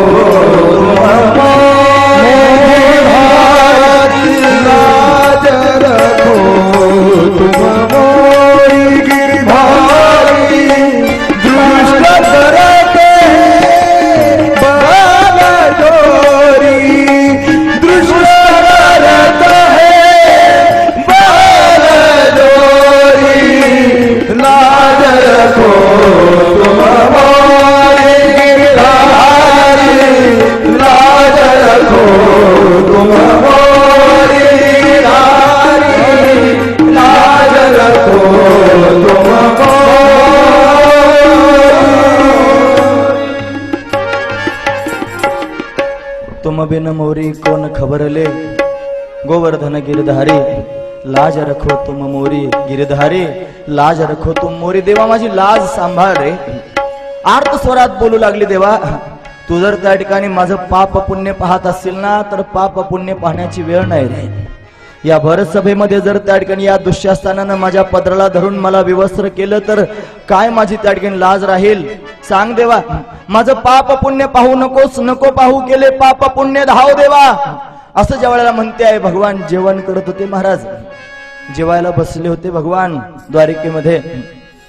घाईघाईनं ताट सरकवून दिलं. उठून उभे राहिले. रुक्मिणी आईसाहेबांनी विचारलं काय देवा कुठे जात आहात. माझी द्रौपदी संकटात आहे का, तिला वाचवण्याकरिता गेलं पाहिजे, तुला सांगायला वेळ नाही, मी जातोय. घाईघाईनं गरुडाचं स्मरण केलं महाराज. गरुड भगवान प्रत्यक्ष प्रगट झाले. भगवान गरुडावर आरूढ झाले आणि गरुडावर बसून त्या ठिकाणी निघाले. गरुड एवढा वेगवान पक्षी आहे महाराज, जो मनापेक्षा 10,000 पट जास्तीनं त्या ठिकाणी वेगवान आहे. मनापेक्षा इथे आपण कथेत बसतो पण एका सेकंदात दिल्लीला जाऊन येतो. एवढं मन चंचल आहे मनानं, पण 10,000 पट जास्त वेग आहे मनापेक्षा. एवढा वेगवान असणारा गरुड गरुडावर बसून भगवान निघाले. पण मनात विचार करतायत हा गरुड जर वेळेत नाही पोहोचला आणि थोडा उशीर झाला आणि माझी द्रौपदी जर या भर सभेमध्ये विवस्त्र झाली तर काय करू. तुकोबराय सांगतात एवढा भगवान दयाळू आहे. या देवानं गरुडाला मागे टाकून दिलं. त्वरा झाली गरुडा ताही आले मागे, त्वरा झाली गरुडा ताही आले मागे, त्वरा झाली गरुडा ताही आले मागे, त्वरा झाली गरुडा ताही आले मागे. द्रौपदीच्या लागे नारायण, द्रौपदीच्या लागे नारायण, उठा उठी करी स्मरणाचा धावा, उठा उठी करी स्मरणाचा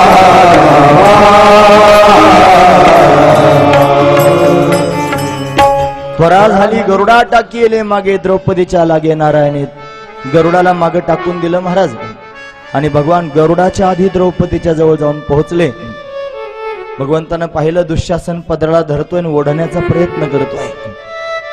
द्रौपदी आर्त स्वरात भगवंताचं त्या ठिकाणी स्तवन करते, स्मरण करते, देवा धाव, देवा धाव. अंतकरणामध्ये दुसरा काही विषय नाही, एकटा भगवान चित्तात दिसतोय. सगळे लाज सोडून दिलेले, 2 हात उंच केलेले आहेत महाराज.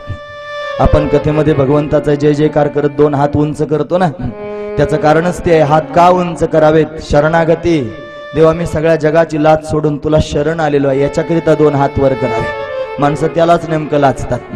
द्रौपदीनं 2 हात उंच केले, भगवंताचा धावा करत होती महाराज. भगवान आले, देवानं विचार केला आता एक एक वस्त्र जर मीला देण्याचा प्रयत्न केला तर एक वस्त्र पूर्ण होऊन दुसरं वस्त्र परिधान करेपर्यंत माझी द्रौपदी कुठेतरी जगाच्या समोर येईल. आता काय करू असा प्रश्न अंतकरणात निर्माण झाला. अरे अनंत अवतार धारण करणारा भगवान, अनेक प्रकारच्या लीला करणारा भगवान, त्याला काय होता येत नाही महाराज. भगवंतानं वस्त्र अवतार धारण केला आणि नेसती लुगडी सोय झाला, स्वतःच वस्त्र झाला महाराज. दुःशासन त्या ठिकाणी वस्त्र ओढतोय, वस्त्र ओढतोय, वस्त्र ओढतोय. द्रौपदीचे हात उंच आहेत, भगवंताचं स्मरण करते आहे. भगवान स्वतः वस्त्र झालेला आहे, अंबर अवतार धारण केला महाराज. कौरवी पांचाळी सबे माझी आलेली, सबे माझी आलेली. वस्त्रे हरले वस्त्रे, वस्त्रे हरले वस्त्रे, कैसा झाला माऊली. कौरवी पांचाळी सबे माझी आलेली, सबे माझी आलेली. वस्त्रे हरले वस्त्रे, वस्त्रे हरले वस्त्रे, कैसा झाला माऊली. वस्त्रहरणी वस्त्रे कैसा झाला माऊली. स्वतः वस्त्र झाला आणि द्रौपदीला सांभाळलं महाराज. द्रौपदीवरचं संकट भगवंतानं घालवलं. द्रौपदी आर्त स्वरानं हाक मारत होती ना, असंच आहे.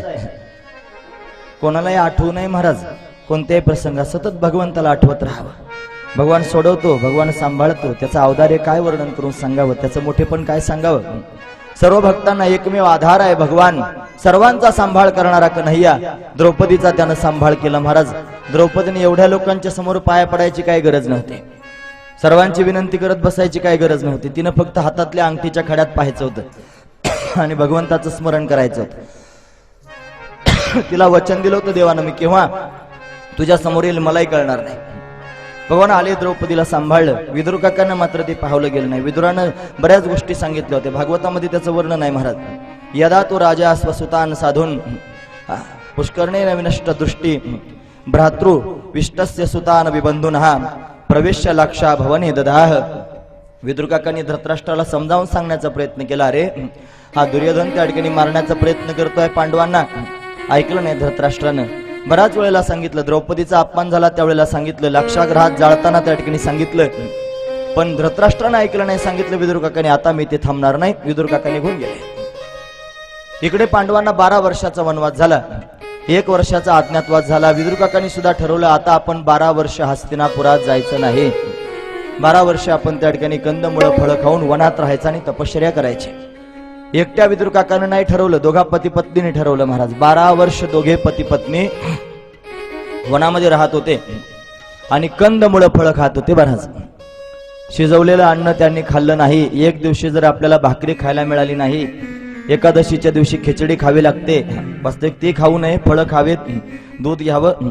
आपण खिचडी खातो, एकादशी दिवशी भाकरी जर मिळाली नाही तर माणूस कासावीस होतो. काही भाकरी करता एकादशीत धरीत नाहीत. हा महत्वाचा विचार आहे. भाकरी म्हणजे काय अप्रूक असते, एक मरशील हो एक दिवसानं, काय होईल. मी म्हणतो असं नाही, माझ्या मनानं मला सांगायला आवडत नाही. तुकोबाराय म्हणतात, काय तुझा जीव जातो एकादशी आणि फराळाचे विषयी धनी घेशी. फराळाकरिता त्या ठिकाणी एकादशी मूळ म्हणे फराळाचं जमत नाही म्हणून भाकरी खातो. का भाकरी? एकादशीच्या दिवशी अन्नपान करणं म्हणजे काय माहिती आहे तुम्हाला? एकादशीच्या दिवशी अन्नपान करणं म्हणजे शुक्राची विष्ठा खाणं असं आहे. जे भाकरी खातात त्यांनी डोळे झाकून खायचे, कारण ती शुक्राची विष्ठा असते. आणि दुसरा मुद्दा सांगतो ऐका, एकादशीच्या दिवशी जगातले सगळे पाप अन्नाचा आश्रय करून राहतात. कोणी अण्णा नावाचा माणूस असेल त्यानं राग मानू नका. अन्न म्हणजे भाकरी, अन्न म्हणजे भात, अन्न म्हणजे जेवण. या जेवणाच्या आश्रयाला त्या ठिकाणी राहतात जगातले सगळे पाप. म्हणून आपण एकादशीच्या दिवशी अन्न खाल्लं की सगळ्या जगाचं पाप खातो. म्हणून निदान एकादशीचा तरी उपवास धरत जा. नाही कोणते धरले तरी चालतील, पण एकादशीचा उपवास निश्चित धरावा. त्या दिवशी अन्न सेवन करू नये, हा महत्वाचा विचार आहे. पण इथे त्या ठिकाणी एक दिवस आपल्याला उपवास निघत नाही. विदुर काका 12 वर्षाचा उपवास धरून ते कसा धरला असेल हो? भगवंताची भेट काय अशी उगीच होत असते काय? भगवंताचा साक्षात्कार, भगवंताचं दर्शन काय कोण्या आयऱ्या गैऱ्याला होतं काय? असं कोणाला होत नाही महाराज. आपण एवढे खरकटे बरबटलेले माणसं संसारांना आपण म्हणतो अजून कसं भेटत नाही? तुझ्या बापाला भेटल, असं कसं भेटल? तुझ्या जीवनात काय तपश्चर्या आहे मोज ना, तू एखादा काटा घेऊन ये ना आणि मोज ना तू काय करतोयस ते. आपली तपश्चर्या आपण आपल्याला कळतं ना आपण काय वागतो ते. आपण किती जीवनामध्ये कष्ट घेतो भगवंताच्या प्राप्तीकरिता. मला सांगा, संसारातल्या वस्तू प्राप्त करून घेण्याकरिता जेवढे आपण रडतो तेवढे भगवंताकरिता किती वेळा रडले सांगा? जन्मभर माणूस रडत राहतो आणि संसाराच्या प्राप्तीकरिता रडतो. जेवढा जन्मभर संसाराकरिता रडला तेवढा एक दिवस तरी देवाकरिता रडलो का? आपल्या मनाला विचारा.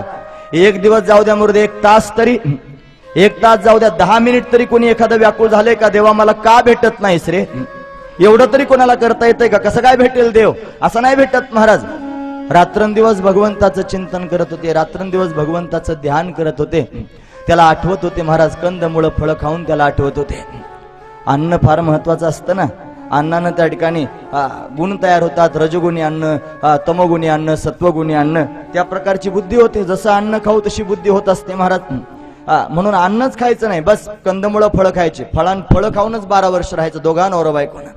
दोघांनी एकमेकाची परीक्षा सुद्धा घेतली होती महाराज. विदुर काकांनी विचारलं सुलभादेवीला, अगं तुला भूक लागत असेल नाही का? रोज मी तरी फक्त त्या ठिकाणी भजनच करतोय, तुला सगळी घरातली कामं पाहायची, सगळं त्या ठिकाणी कष्ट करायचे, तुला थकल्यासारखं होत असेल, तू काहीतरी तुझ्या पुरती एक भाकरी टाकून खात जा ना, मी काहीतरी तरतूद करतो. तिने सांगितलं, स्वामी तुम्ही उपाशी राहायचं, मी त्या ठिकाणी जेवण करायचं, मला बरं वाटत नाही, म्हणून मी त्या ठिकाणी जेवण करणार नाही. बघा केवढी पतिव्रता होती महाराज. आताही काही काही बायका पाळतात नियम, नवरा जेवल्याशिवाय जेवत नाहीत ना. आता ते काय माहिती काय होतं का? देवाला डोळे असं त्या ठिकाणी असतं महाराज. देवाला डोळे हा ही मन प्रख्यात आहे. आपण जेवढे नियम आपण पाळू तेवढे चांगले असतात, आपल्याकरताच चांगले असतात. तिनं सांगितलं तुम्ही भाकरी खाणार नाही, मी खाणार नाही. तिनं विदुर काकांची परीक्षा घेतली. मला तर त्या ठिकाणी सवयच आहे म्हणे उपाशी राहण्याची, पण तुम्हाला उपाशी राहण्याची सवय नाही ना. आपण एकाएकी राजभोगातून जंगलात आलून कंदमुळं खाऊ लागलो, मी तुमच्यापुरती एक भाकरी करून देत जाईल, तुम्ही एक भाकरी खात जा ना. त्याने सांगितलं नाही, माझ्या भगवंताची मला प्राप्ती करून घ्यायची आहे, काहीतरी जीवनात तपश्चर्या असावी ना. आपणच आपल्या जीवनामध्ये काहीतरी तपश्चर्या ठरवावी महाराज. नाही काही तर थोडं ठरवावं, फार नाही ठरवता आलं तर थोडं ठरवावं. थोड्यानं सुद्धा भगवान संतुष्ट होतात महाराज. असा काहीतरी नियम करावा की झोपेतून उठल्यानंतर त्या ठिकाणी भगवंताला नमस्कार केल्याशिवाय पुढच्या कामाला सुरुवात करणार नाही. छोटा नियम आहे ना, एवढाच नियम पाळा. नित्यनेम नामीन ते प्राणी दुर्लभ, लक्ष्मी वल्लभ तयाजवळ, आपाप देव जवळ येईल. असा नियम करा. स्नान केल्याशिवाय आणि पूजा केल्याशिवाय पाण्याचा थेंबही घेणार नाही. काय सोपा नियम आहे, पण लोक झोपेतच खायला सुरुवात करतात. तोंडावरचं पांघरून काढलं की लगेच भेटती पी. असं आहे. तुकोबराय म्हणतात, मी माझ्या मनानं म्हणत नाही, तुकोबराय म्हणतात, काही नित्य नियमाविन अन्न खाय तोची श्वान. श्वान म्हणजे कुत्रा. कुत्रा नित्यनियम करताना कधी दिसला का? म्हणे कुत्रा सकाळी लवकर उठतो, स्नान करतो, देवपूजा करतो आणि मगच हाडकं खातो. असं कधी पाहिलंय का तुम्ही? बिलकुल नाही. कुत्रा काही नियम करीत नाही. असं कुत्र्यासारखं आपलं जगणं असण्यापेक्षा माणसासारखं जगावं. सकाळी उठल्यानंतर स्नान संध्या करावी, देवापुढे 2 उदबत्त्या लावाव्यात, नमस्कार करावा. फार मंत्र तंत्र येत नसतील तर रामकृष्णारी म्हणावं, गुरु ब्रह्मा गुरु विष्णू म्हणावं. नाही काय म्हणता आलं तर फक्त डोकं टेकावून हात जोडावे आणि मग काय खायचं ते खावं. पोटभर त्या ठिकाणी खावं. एवढा नियम करायला काय हरकत आहे का? म्हणून नियम माणसाच्या जीवनामध्ये फार महत्वाचा. त्यांनी नियम केलं, 12 वर्ष काही खाणारच नाही महाराज. कंदमुळं फळं त्या ठिकाणी खाऊन दोघे जण विचार करू लागले, भगवंताचं भजन करू लागले आणि आता दोघे जण त्या ठिकाणी सत्संग करू लागले. घरात सत्संग प्राप्त झाला.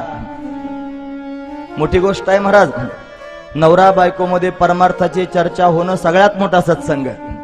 याच्यासारखा सत्संग दुसरा कोणताच नाही.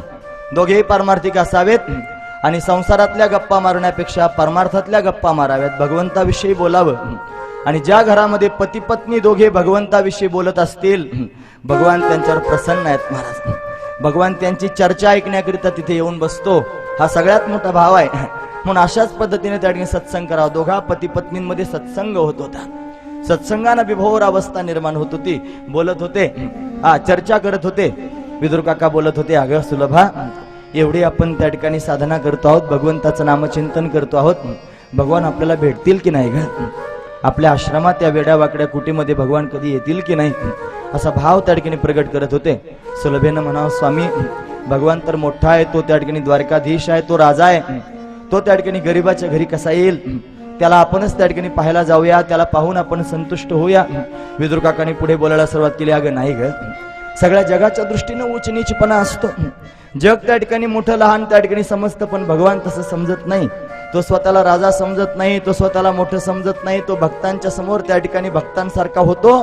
माझं मन मला सांगताय की भगवान निश्चित आपल्या घरी येतील, भगवान निश्चित येतील. असंच विदुर काका स्वतः बोलतायत महाराज. पण असं बोलता बोलता दुसऱ्या क्षणाला पुन्हा एकदा वृत्ती पालटते. पण बरोबर आहे तुझं सुलभा, त्यांना काही बंधन आहेत, त्यांना काहीतरी त्या ठिकाणी मर्यादा असतील ना. एवढ्या सगळ्या बंधनांना, लोकांच्या मर्यादांना सोडून त्या ठिकाणी भगवान आपल्यासारख्या गरीबाच्या घरी काय येतील. नाही आले ना सुलभा तरी चालेल, आपण भगवंताला पाहायला जाऊ, तुझ्या म्हणण्यानुसार भगवंताला पाहू. आणि जर भगवंतानं आपल्याकडे पाहिलं नाही ना, आपण फक्त त्याच्या मुखारविंदाला पाहून समाधानी होऊ. पण मला असं वाटतं, जर आपण खरोखर अंतकरणापासून भगवंताला पाहायला गेलो तर तो भगवान सुद्धा आपल्याकडे पाहिल. खरं सांगू का सुलभा, माझ्या अंतकरणात भगवंताला त्या ठिकाणी पाहण्याची अतिशय उत्कट असणारी उर्मी आहे ग. मला वाटतं त्या ठिकाणी भगवंताला आपण पाहायला जावं. आणि आणखी काय वाटतं सांगू, नाही काही तर त्या भगवंतानं डोळे भरून एकदा आपल्याकडे पाहावं. देवाच्याने आपली नजरानजर व्हावी, देवाची दृष्टी आपल्याला प्राप्त व्हावी, देवाची नजर आपल्याला मिळावी. त्या नजरेला पाहण्याकरिताच त्या ठिकाणी व्याकुळ अंतकरण होतं ग. केव्हा एकदा भगवान भेटतील. 12 वर्ष निघून गेले असं चिंतन करता करता. 12 वर्ष पोटात आर्त होतं, देव कधी येईल, देव कधी येईल, देव कधी येईल. 12 वर्ष झाले. 1 वर्षाचा पांडवांचा अज्ञातवासही पूर्ण झाला. 13 वर्ष झाले. आणि आता मात्र त्या ठिकाणी पांडव पुन्हा एकदा कौरवांकडे गेले, म्हणे आमचं राज्य द्या.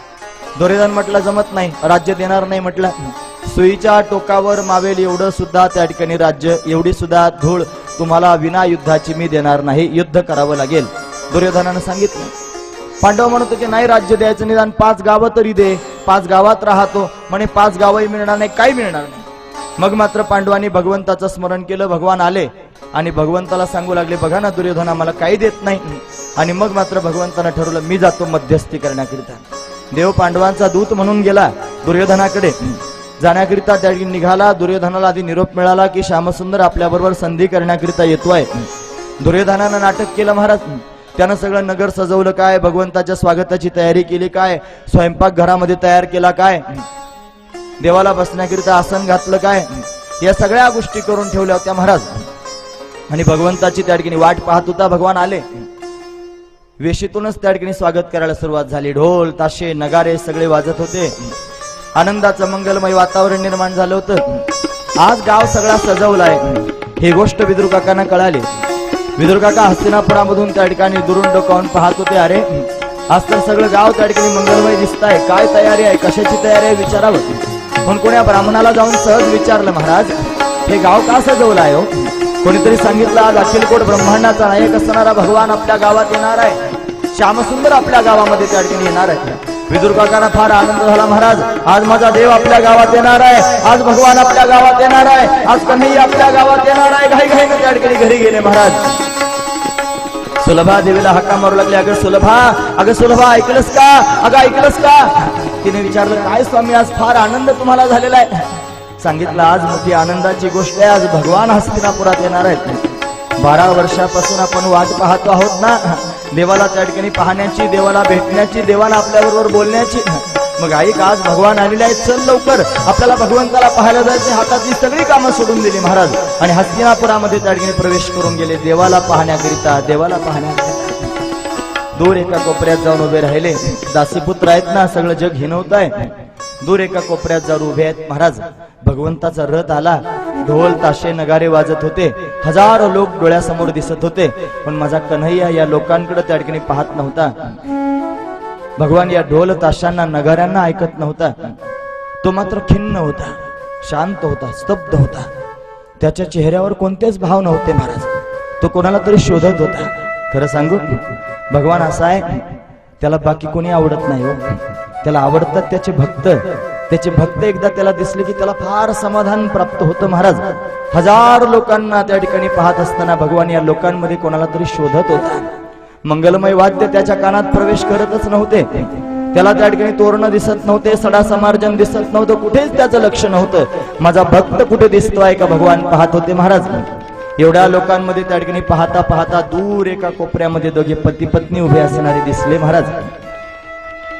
विदुर काकांनी आणि सुलभा देवीने हात जोडले होते, भगवंताच्या मुखारविंदाकडे पाहत होते आणि मनोमन म्हणत होते, देवा काही अपेक्षा नाही रे, एकदा आम्हाला नजर दे, आमच्याकडे तू डोळे भरून बघ देवा, तू डोळे भरून बघावा एवढंच आमचं म्हणणं आहे, याच्यापेक्षा काही नको देवा. त्याचं नामचिंतन करतो ते कन्हैया, आमची लाज लाखर 12 वर्षापासून तुझी त्या ठिकाणी साधना करतो आहोत, तुझं चिंतन करतो आहोत, काही नको देवा, फक्त एकदा आमच्याकडे बघ रे डोळे भरून. मोठी गोष्ट आहे बरं, भगवंतांना डोळे उघडून आपल्याकडे पाहणं हे सुद्धा फार झालं महाराज. अनंत कोटी ब्रह्मांडाचा नायक असणारा भगवान, सर्व सत्ताधीश असणारा भगवान, या भगवंतानं त्या ठिकाणी चित्त देऊन आपल्याकडे पाहणं, एक नजर आपल्याला देणं फार मोठी गोष्ट आहे. फार तपश्चर्या करावी लागते एकदा देवानं आपल्याकडे पाहण्याकरिता. एवढी तपश्चर्या फळाला आली होती, अंतकरण व्याकुळ झालं होतं, अंतकरणातून सगळे विषय त्या ठिकाणी निघून गेले होते, भगवंताकरिता व्याकुळता निर्माण झाली होती. कन्हैया एकदा आमच्याकडे बघणारे, आणि तीच त्या ठिकाणी व्याकुळता भगवंताला प्रवृत्त करते आहे भक्ताकडे पाहण्याकरिता. आपण एवढे व्याकुळ झालो पाहिजे तेव्हा देव आपल्याकडे पाहिल, एवढे व्याकुळ झाले महाराज. आणि कन्हैयानं रथातून त्या ठिकाणी विदुर काकांकडे पाहिलं. पाहिल्यानंतर त्या ठिकाणी दोघांची नजरानजर झाली. वाह, केवढ्या दिवसांपासून देवा वाट पाहत होतो रे, तू माझ्याकडे पाहावस, माझ्याकडे तुझी दृष्टी त्या ठिकाणी पडावी, या दृष्टीकडता कासावीस होत होतो रे. तू आज माझ्याकडे पाहिलंस देवा, बस याच्यापेक्षा काही नको आहे. पण भगवान एवढे दयाळू आहेत, त्या दृष्टीनं त्या ठिकाणी खुणावलं. या इकडे या, इकडे या म्हटल्याबरोबर मग तर फारच आनंद झाला. सुलभादेवी एवढ्या लोकांच्या समोर जाऊ शकत नव्हत्या ना, एकटे विदुर काका त्या ठिकाणी पळतच निघाले महाराज.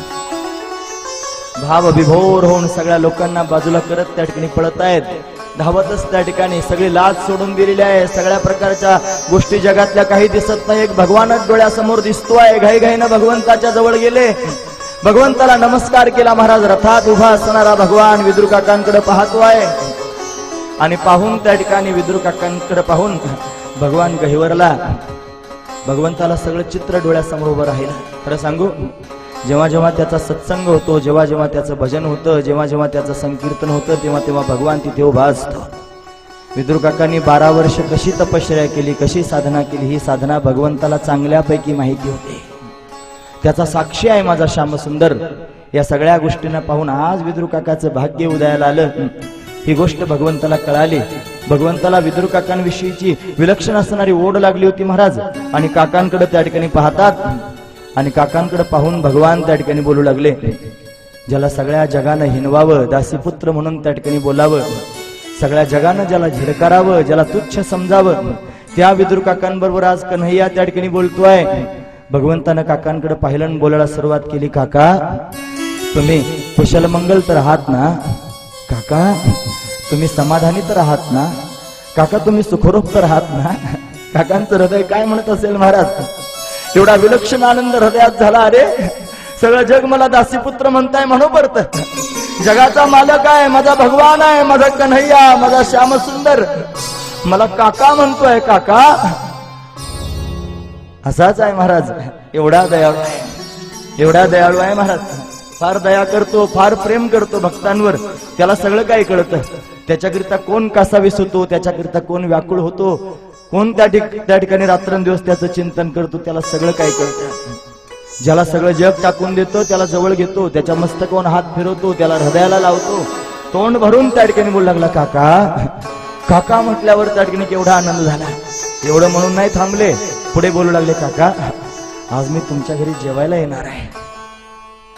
वा, स्वप्न पाहिलं होतं ना देवानं घरी यावं. दोघे चर्चा करत होते ना, देव आपल्या घरी जेवायला कधी येतील का, देव आपल्या घरात कधी प्रवेश करतील का, आपल्या घरात क्षणभर भगवान कधी येऊन बसेल का. बसणं तर लांबची गोष्ट आहे महाराज, भगवान जेवायला येईन म्हणतात, जेवायला येईन म्हणतात. केवढा आनंद झाला. रथ पुढे सरकू लागला आणि विदुर काका धावू लागले महाराज. सुलभा देवीकडे आनंदाने गेला. अगं सुलभा, ऐकलंस का?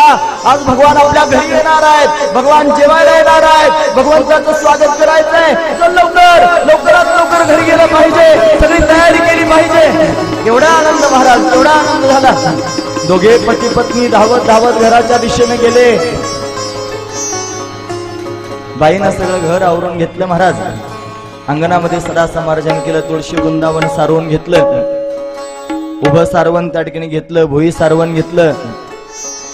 देवाला बसण्याकरिता त्या ठिकाणी चौरंग घातला, आसन घातलं. पाद्यपूजा करण्याकरिता ताट आणून ठेवलं, गडवा भरून पाणी आणून ठेवलं, पूजेचं साहित्य आणून ठेवलं. तात्कालीन त्या ठिकाणी फळं, कदलीची फळं म्हणजे केळीची फळं 1 डझन केळी आणून ठेवली. आणि सगळं जिथली तिथं झाल्यानंतर विदुरांनी म्हणजे सुलभादेवी स्नान करण्याकरिता स्नानगृहात निघून गेले. इकडे विदुर काका त्या ठिकाणी भगवान घरी जेवायला येणाऱ्यात काहीतरी तरतूद केली पाहिजे ना, म्हणून ती तरतूद करण्याकरिता काहीतरी बाजारातून आणण्याकरिता गेले होते महाराज. काही मिळालं तर नव्हतंच, कुठून तरी मिष्टान्न आणण्याचा प्रयत्न करत होते, उधारी करून आणण्याचा प्रयत्न करत होते. जेवढं मिळालं तेवढं घेऊन येतच होते. इकडे विदुराने स्नानाकरिता गेलेली होती. भगवंताची सगळी कामं आटोपली होती. भगवान दुर्योधनाच्या राज दरबारात गेले. दुर्योधन त्यांचं स्वागत करतोय. महाराज बसा म्हणे. बसायला नाही आलो. मग कशाला? माझ्या पांडवांना राज्य देतोस की नाही ते सांग म्हणे. नाही देणार. त्यानं वाक्य उच्चारलं, सुच्चा मार्गे नैव दश्यामी विना युद्धेन केशव. हे केशवा, सुईच्या टोकावर मावेल एवढी धुळीचा कण सुद्धा मी पांडवांना देणार नाही. विना युद्धेन केशव, युद्धाशिवाय देत नाही म्हणे. जा. भगवान म्हटले ठीक आहे. मग माझ्या भक्तांचा त्या ठिकाणी अपमान करतोस, माझ्या भक्तांना त्रास देतोस, तुझ्या घरी क्षणभर थांबत नाही. बसले नाहीत भगवान. त्यांना आसनामध्ये साप आणि विंचू घालून ठेवले होते देवाला मारण्याकरिता. देवाला काही कळत नाही का? जेवायला चला म्हणत होता, त्यानं स्वयंपाकामध्ये विष घातलं होतं श्यामसुंदराला मारण्याकरिता. देवाला काही कळत नाही का? म्हणे चल तुझ्या घरचं अन्न खायचं नाही. अहो जेवून तरी जा म्हणे. चल जेवत नाही, तुझ्या घरचं खात नाही म्हणे मी. चल म्हणे. मग कुठे जेवणार? मी जाणार आहे म्हणे विदुर काकांच्या घरी जेवायला. दुर्योधन खदखदून हसला म्हणे, त्या भिकारड्याच्या घरी ज्याची स्वतःचीच खाण्याची पंचायत आहे तो तुम्हाला काय खाऊ घालणार आहे? सगळी सभा हसू लागली. भगवंताला राग आला महाराज. भक्ताचा अपमान झालेला भगवंताला सहन होत नाही. भगवान रागावले. भगवान म्हटले चल उद्धवा. उद्धवजींना बरोबर घेऊन गेले होते. चल आपल्याला इथे थांबायचं नाही. घाई ना भगवंतानं उद्धवाचा हात पकडला. ओढू लागले महाराज. चल आपल्याला विदुराच्या घरी चल विदुरा घरी जावे. उद्धवजी चल विदुरा घर जावे.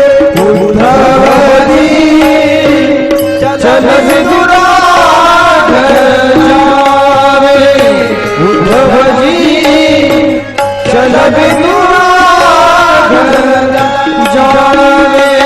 शबरी के बेरा सुगंध के चावल. शबरी के बेरा सुगंध के चावल. रुचि रुचि भोग लगावे.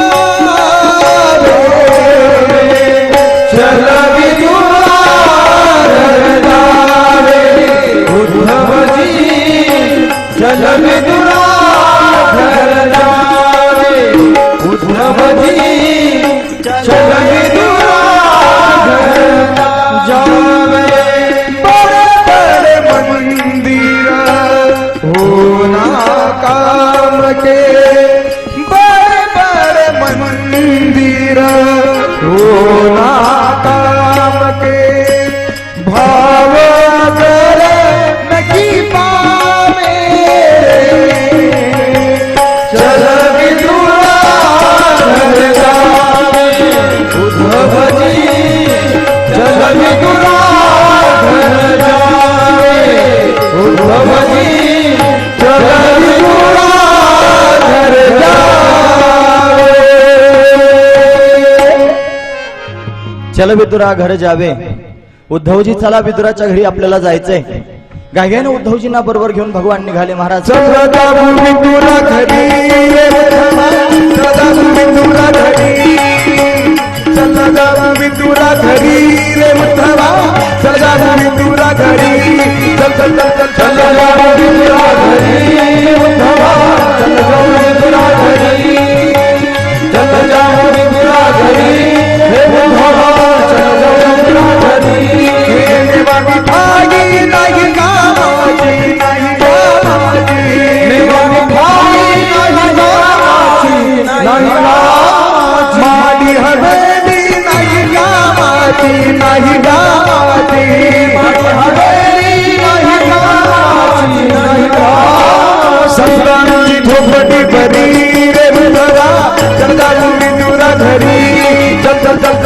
जा विदुरा घरी रे विठोबा चल जा विदुरा घरी रे चल जा विदुरा घरी रे विठोबा चल जा विदुरा घरी चल जा विदुरा घरी रे विठोबा चल जा विदुरा घरी चल जाऊ विदुरा घरी उद्धवा विदुर काकांच्या घरी जाण्याकरिता निघाले. भगवान उद्धवजींना बरोबर घेऊन गेले. विदुर काका घरी नव्हते, बाहेर त्या ठिकाणी गेले होते काहीतरी मिष्टान्न आणण्याकरिता. इकडे विदुराने स्नानाला बसली होती ना महाराज सुलभादेवी. तिनं त्या ठिकाणी महाराज सगळ्या अंगाला माती लावली होती. स्नान करायचं ना त्यावेळेस काय साबण थोडेच होते, शुद्ध व्हायचंय, भगवंताचं दर्शन घ्यायचंय ना, भगवंताला भेटायला जायचं, मग शुद्ध असलं पाहिजे, आतून बाहेरून निर्मळ असलं पाहिजे. उगा गचाळ राहण्यात काय अर्थ आहे? माणसं असे गचाळ असतात, काही त्यांचा गचाळपणा पाहवत नाही महाराज. का बरं असं बोलतोय मी? मला वाटतं ते सर्वांना वाटावं की सर्वांनी सुचिरूपच राहावं, चांगलं राहावं ना महाराज. काय हरकत आहे चांगलं राहायला? तुमच्या अंगावरचे कपडे फाटके तुटके असतील असू द्या ना, त्याला शिवून घ्या धाग्यानं, काय त्याच्यात लाज वाटत, पण ते स्वच्छ असू द्या, निर्मळ असू द्या. 8-8, 10-10 दिवस आंघोळ्याच करायचे नाही, अंगाचा वास येईपर्यंत आंघोळ करायची नाही, एवढी घाण अवस्था. एवढं त्या ठिकाणी महाराज कसं असावं? असं गचाळ राहत जाऊ नये महाराज. चांगलं आठवड्याच्या आठवड्याला आंघोळ करणार लोक म्हणजे पाण्याचा दुष्काळ आहे, काय करायचं? हे आठवड्याचे ते आठवड्याला कर मग. असं घाणेरडं काय राहावं? सुचिरभूत राहावं. भगवंताच्या भक्तांना तर निश्चित सुचिरभूत राहावं. भगवान येतील ना, भगवंतांना जवळ घ्यावं असं वाटत असेल तर आपलं केवढं निर्मळ असलं पाहिजे, आतून बाहेरून निर्मळ राहिलं पाहिजे. स्नान करण्याकरिता बसली, सर्वांगाला त्या ठिकाणी माती लावली, केसांमध्ये माती भरली, शिकेकाई सुद्धा नव्हती मिळत महाराज, गरीब होती ना. माती भरली आणि आता अंगावर त्या ठिकाणी पाणी घेऊ लागली. अंगावरचे वस्त्र ओले झाले आणि माती सर्वांगाला लावली, त्याची चिखल झाला. केसात माती भरली, त्याचा चिखल झाला आणि आता फक्त त्या ठिकाणी तो चिखल धुवून काढायचा आहे, बस एवढंच राहिलं होतं काम. इतक्यात भगवान आले, दरवाजात उभे राहिले. दरवाजा बंद होता. देवानं दरवाजा वाजवला. दरवाजा वाजवल्याबरोबर त्या ठिकाणी उद्धवजी बरोबर आहेत. बाईनं आतून विचारलं कोण आहे? कोण आहे म्हटल्याबरोबर उत्तर दिलं भगवंतानं, कृष्ण. कृष्ण शब्द ऐकल्याबरोबर अशी बाई गहिवरली महाराज.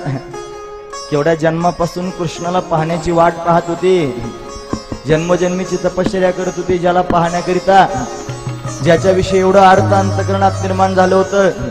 हा आनंद केव्हा होतो माहितीये का? जेव्हा भगवंताला पाहण्याची उत्कट इच्छा अंतकरणात निर्माण होईल तेव्हा. नाहीतर देव समोर आला तरी काही किंमत करणार नाही. तो सूर्य नारायण आहे ना, तो देव आहे. हा, तो रोज उगवतो आणि रोज मावळतो. आपल्या ध्यानात आलं तर आपण पाया पडतो, नाही तर ते ध्यानात नसल्यावर पाया पडत नाही आपण त्याच्या. नारायण आहे ना, सगळ्या जगाचं पालन पोषण करणार आहे. मी एकदा लखनगिरी बाबांना प्रश्न विचारला होता, म्हणे बाबा एवढे लोक भक्ती करतात, त्यांना देव का प्रसन्न होत नाही, का प्राप्त होत नाही? म्हणे बावळाटा, रोज एवढा सूर्य उगवतो, त्याचे किती लोक पाया पडतात. त्याचं जर एवढा रोज आलेला नारायण जर त्या ठिकाणी लोकांना कळत नाही, तर तो नारायण जर या लोकांच्या समोर आला तर त्याची काय किंमत करतील? म्हणून त्याला जर प्राप्त करून घ्यायचं असेल तर उत्कटता निर्माण व्हावी, बऱ्याच दिवसाची ओढ अंतकरणात असावी, व्याकुळता असावी. भगवान व्याकुळता निर्माण करतो, घाईघाईनं जर आला तर किंमत राहणार नाही आपल्याला. म्हणून व्याकुळता निर्माण करतो. लोक म्हणतात अजून कसा भेटत नाही? हो दे ना, जरा तापू दे ना तुझं अंतकरण भगवंताच्या भेटीकरिता. व्याकुळता निर्माण होऊ दे ना, मग भगवान भेटतील. आणि आणखी एक गोष्ट लक्षात ठेवा, आपल्या मनावर नसतं भगवंताचं भेटणं, त्याच्या मनावर असतं त्याचं भेटणं.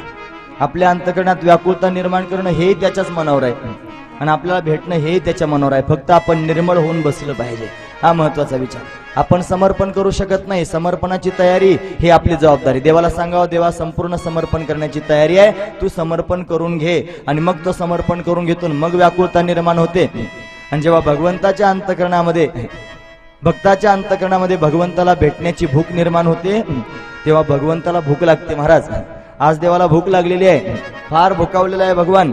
भक्ताच्या अंतकरणात भगवंताविषयी व्याकुळता निर्माण झाली की भगवंताला भूक लागत असते आणि भगवान आपल्या घरी जेवायला येत असतो, असा नाही जेवायला येत. म्हणून त्या भक्ताच्या अंतकरणातली भूक पाहतो, किती भूक आहे. तुकोबराय म्हणतात, तुका म्हणे मज लागलीसे भूक, धावणी श्रीमुख दावी देवा. देवा मला भूक लागली रे तुझ्या दर्शनाची. ही अशी भूक लागली की भगवंतालाही भूक लागते, मग भगवान येत असतो. आपापल्या मनाला विचारा, या कथेच्या मंडपात आपण बसलो आहोत ना, आपल्या मनाला प्रश्न विचारा, तुला मनामध्ये किती भूक लागलेली आहे देवाला भेटायची? ती भूक लागत नाही म्हणून भगवान येत नाही. देवावर आरोप करायचा नाही, देवाला उलट सुलट बोलायचं नाही, अजून कसा दिसत नाही, अजून कसा भेटत नाही. तुला भूक लागत नाही म्हणून तो भेटत नाही. हा महत्वाचा विचार. भूक लागावी, ही भूक त्या ठिकाणी लागली होती महाराज, म्हणून भगवान आले. देवालाही भूक लागली. देव घरी आला हो, देव घरी आला, देव घरी आला हो, देव घरी आला, देव घरी आला हो, देव घरी आला, देव घरी आला, देव घरी आला, देव घरी आला हो, देव घरी आला, देव घरी आला हो, देव घरी आला, देव घरी आला हो, देव घरी आला, देव घरी आला हो, देव घरी आला, देव घरी आला, भक्ती सन्माने पुजीला, देव घरी आला, भक्ती सन्माने पुजीला, देव घरी आला हो, देव घरी आला, देव घरी आला हो, देव घरी आला, देव घरी आला हो, देव घरी आला, देव घरी आला हो, देव घरी आला.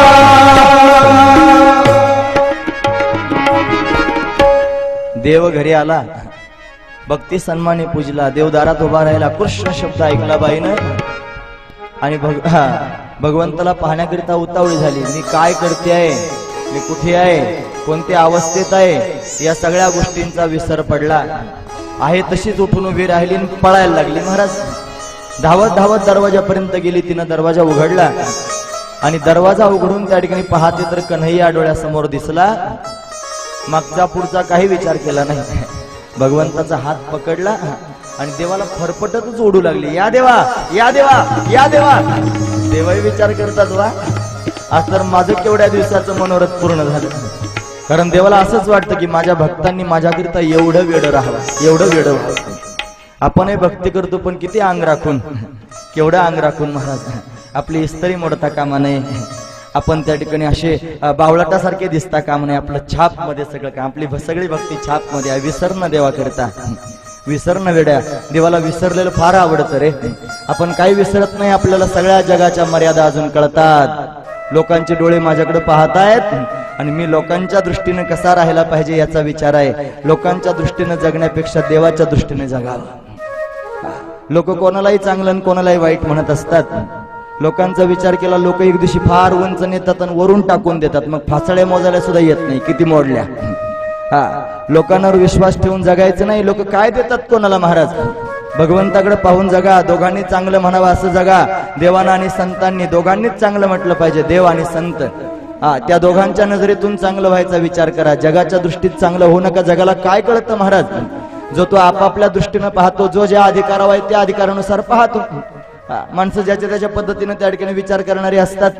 पण भगवंताच्या दृष्टीने जगावं, संतांच्या दृष्टीने चांगलं राहावं, हे फार महत्वाचं आहे.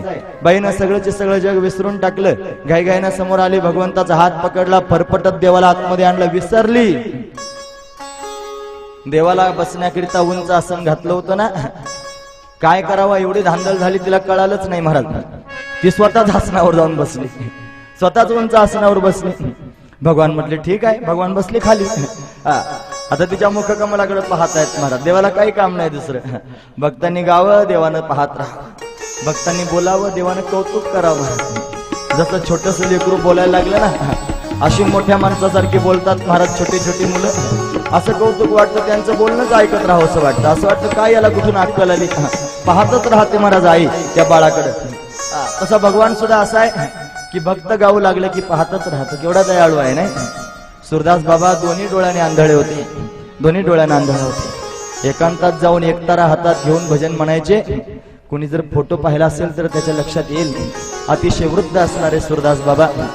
माझा छोटासा कन्हैया मोर मुकुट बंसीवाला, तो त्या ठिकाणी सूरदास बाबांचं भजन असा त्या ठिकाणी हलवटी हात लावून ऐकत होता. महाराज ऐकतच राहावं भगवंतानं. भाव विहोर होऊन सूरदास बाबांनी गात राहावं. भगवान ऐकतो, भगवान पाहतो, भगवान बोलतो, भगवान खातो, भगवान येतो, भगवान नाचतो, भगवान झोपतो, भगवान खेळतो.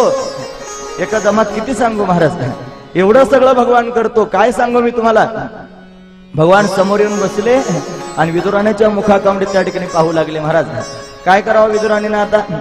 सुलभादेवीनं महाराज त्या ठिकाणी इकडे इकडे पाहिलं आणि जवळ केळीची फळं आणली होती ना, एक एक त्या ठिकाणी केळीचं फळ आपल्या हातात घेतलं, त्याचं टरफल बाजूला करू लागले. भगवंताला वाटलं आता मला गाभा खायला दे, मला फार भूक लागली. भक्ताच्या अंतकरणात प्रेम वाढलं की देवाला भूक लागते ना. मग भूक लागली होती, काहीतरी खायलाच हवं होतं. महाराज एवढी विसरली होती की ते टरफल घेतलं आणि देवाच्या हातात दिलं. खा देवा.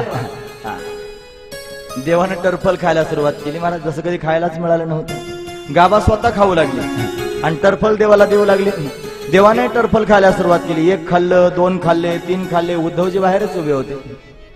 डोकावून पाहतो तुम्ही हे असं टरफल खातोय म्हणे. वा, हा तर द्वारिकाधीश आहे, हा राजा आहे, अखिलकोट ब्रह्मांडाचा नायक आहे, भगवान आहे आणि हा भगवान टरफल खातोय.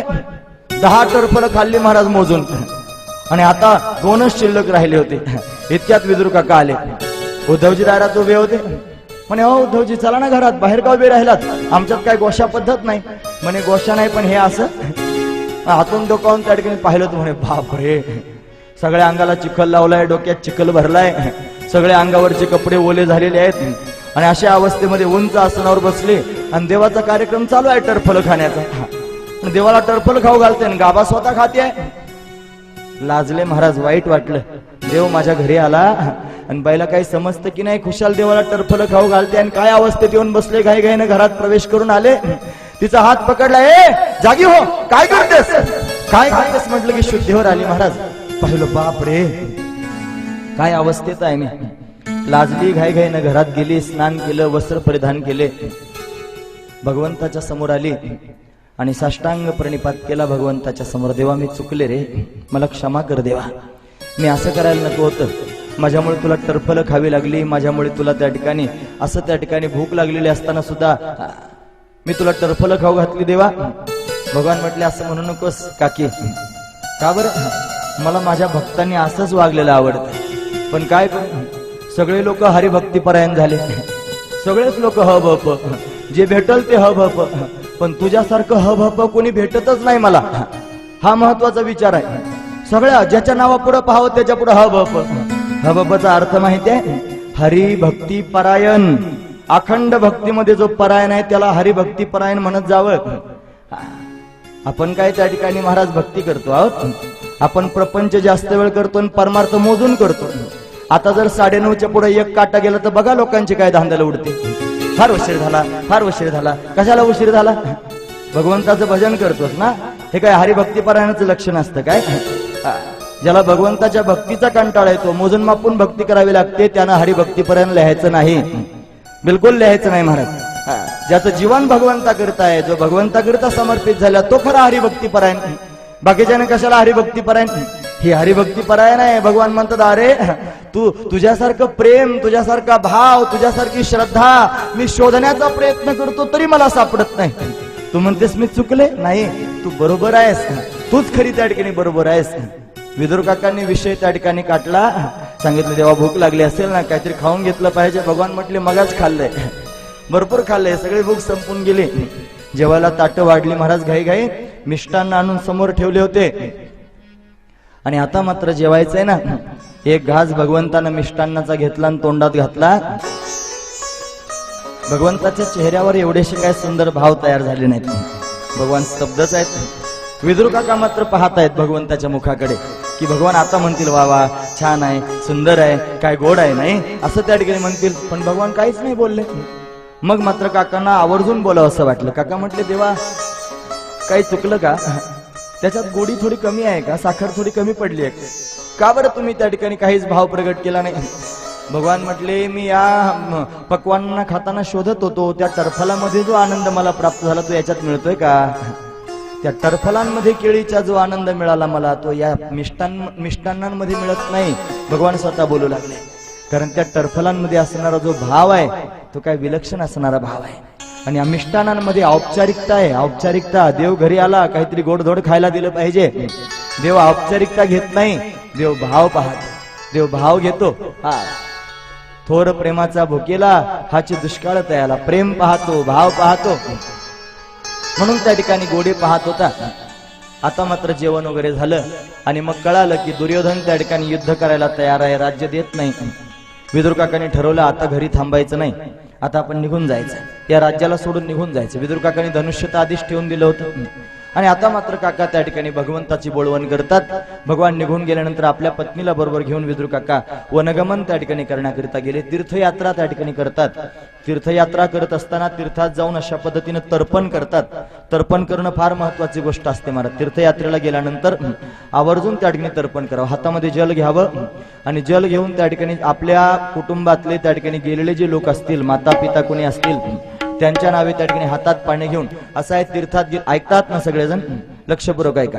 तीर्थात प्रवेश केला आणि त्याच्यात जर पाणी असलं तरची गोष्ट आहे. हा, तिथे जर त्या ठिकाणी पाणी असेल तर कमरे इतक्या पाण्यात, नाभी इतक्या पाण्यात जावं, नाभी म्हणजे बेंबी इतक्या पाण्यात जावं. जाऊन हातामध्ये ओंजळीत पाणी घ्यावं आणि वडिलांचं स्मरण करून पाणी टाकावं, आईचं स्मरण करून पाणी टाकावं, जेवढे आठवत असतील त्यांच्या नावे पाणी टाकावं, इष्ट देवतेच्या नावे त्या ठिकाणी पाणी सोडावं, त्यांना नमस्कार करून पाणी सोडावं. याला तर्पण म्हणतात. का बरं त्या ठिकाणी असं करायचं असतं?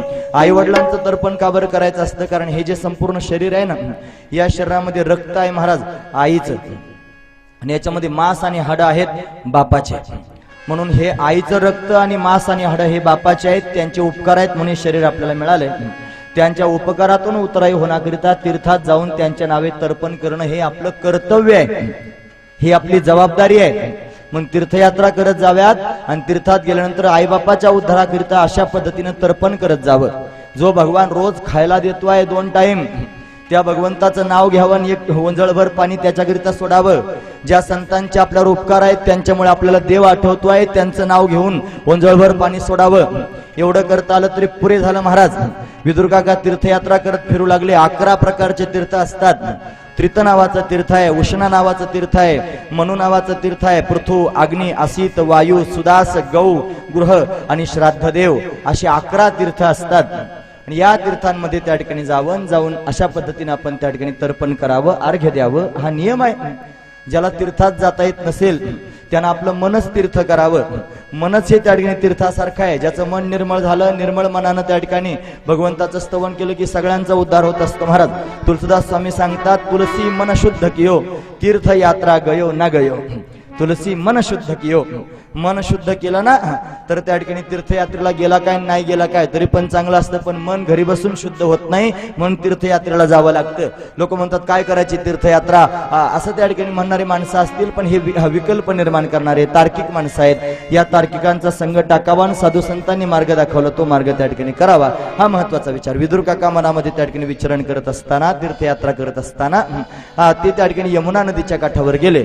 यमुनेच्या काठावर त्या ठिकाणी जाऊन पोहोचले. विलक्षण गोष्ट अशी घडली की तिथे उद्धवाची त्यांना भेट झाली. उद्धव भगवंताचे भक्त त्या ठिकाणी उद्धव, भगवान निजधामाला निघून गेले होते. उद्धवाला त्या ठिकाणी चरण पादुका दिल्या होत्या, उद्धवानं त्या मस्तकावर घेतल्या होत्या आणि उद्धवजी बद्रिकाश्रमाला जाण्याकरिता निघाले होते. भगवंताच्या आज्ञेनं दोघे जण यमुनेच्या काठावर भेटले. 2 संत एकमेकाला भेटल्यानंतर, 2 भक्त एकमेकाला भेटल्यानंतर, 2 सात्विक सत्पुरुष एकत्र भेटल्यानंतर केवढा आनंद होतो महाराज. त्यांना पाहिलं की असं वाटतं मज वाटी त्यांचे आलिंगन द्यावे, कदा न सोडावे चरण त्यांची, त्रिविध तापाची झाली बोळवण देखिल्या चरण वैष्णवांचे, एका जनार्दनी घडो त्यांचा संग, न भावा वियोग जन्मोजन्मी, अशी अवस्था निर्माण होते. संतांना पाहिल्यानंतर 4 मिले 64 खिले, अरु 20 रहे करजोर, हरिजन से हरिजन मिले तो नाचे 7 करोड. दोघे जण त्या ठिकाणी एकत्र येतात ना, मग दोघांचे हात एकमेकाला भेटतात. 4 मिले 64 खिले, याची 32 त्याची 32, हसू लागतात ना. 64 खिले असं आहे. 10 रहे 20 रहे करजोर, हे त्या ठिकाणी 10 बोटन त्यांचे 10 बोट करजोड. दोघे त्या ठिकाणी हात जोडून उभे राहतात.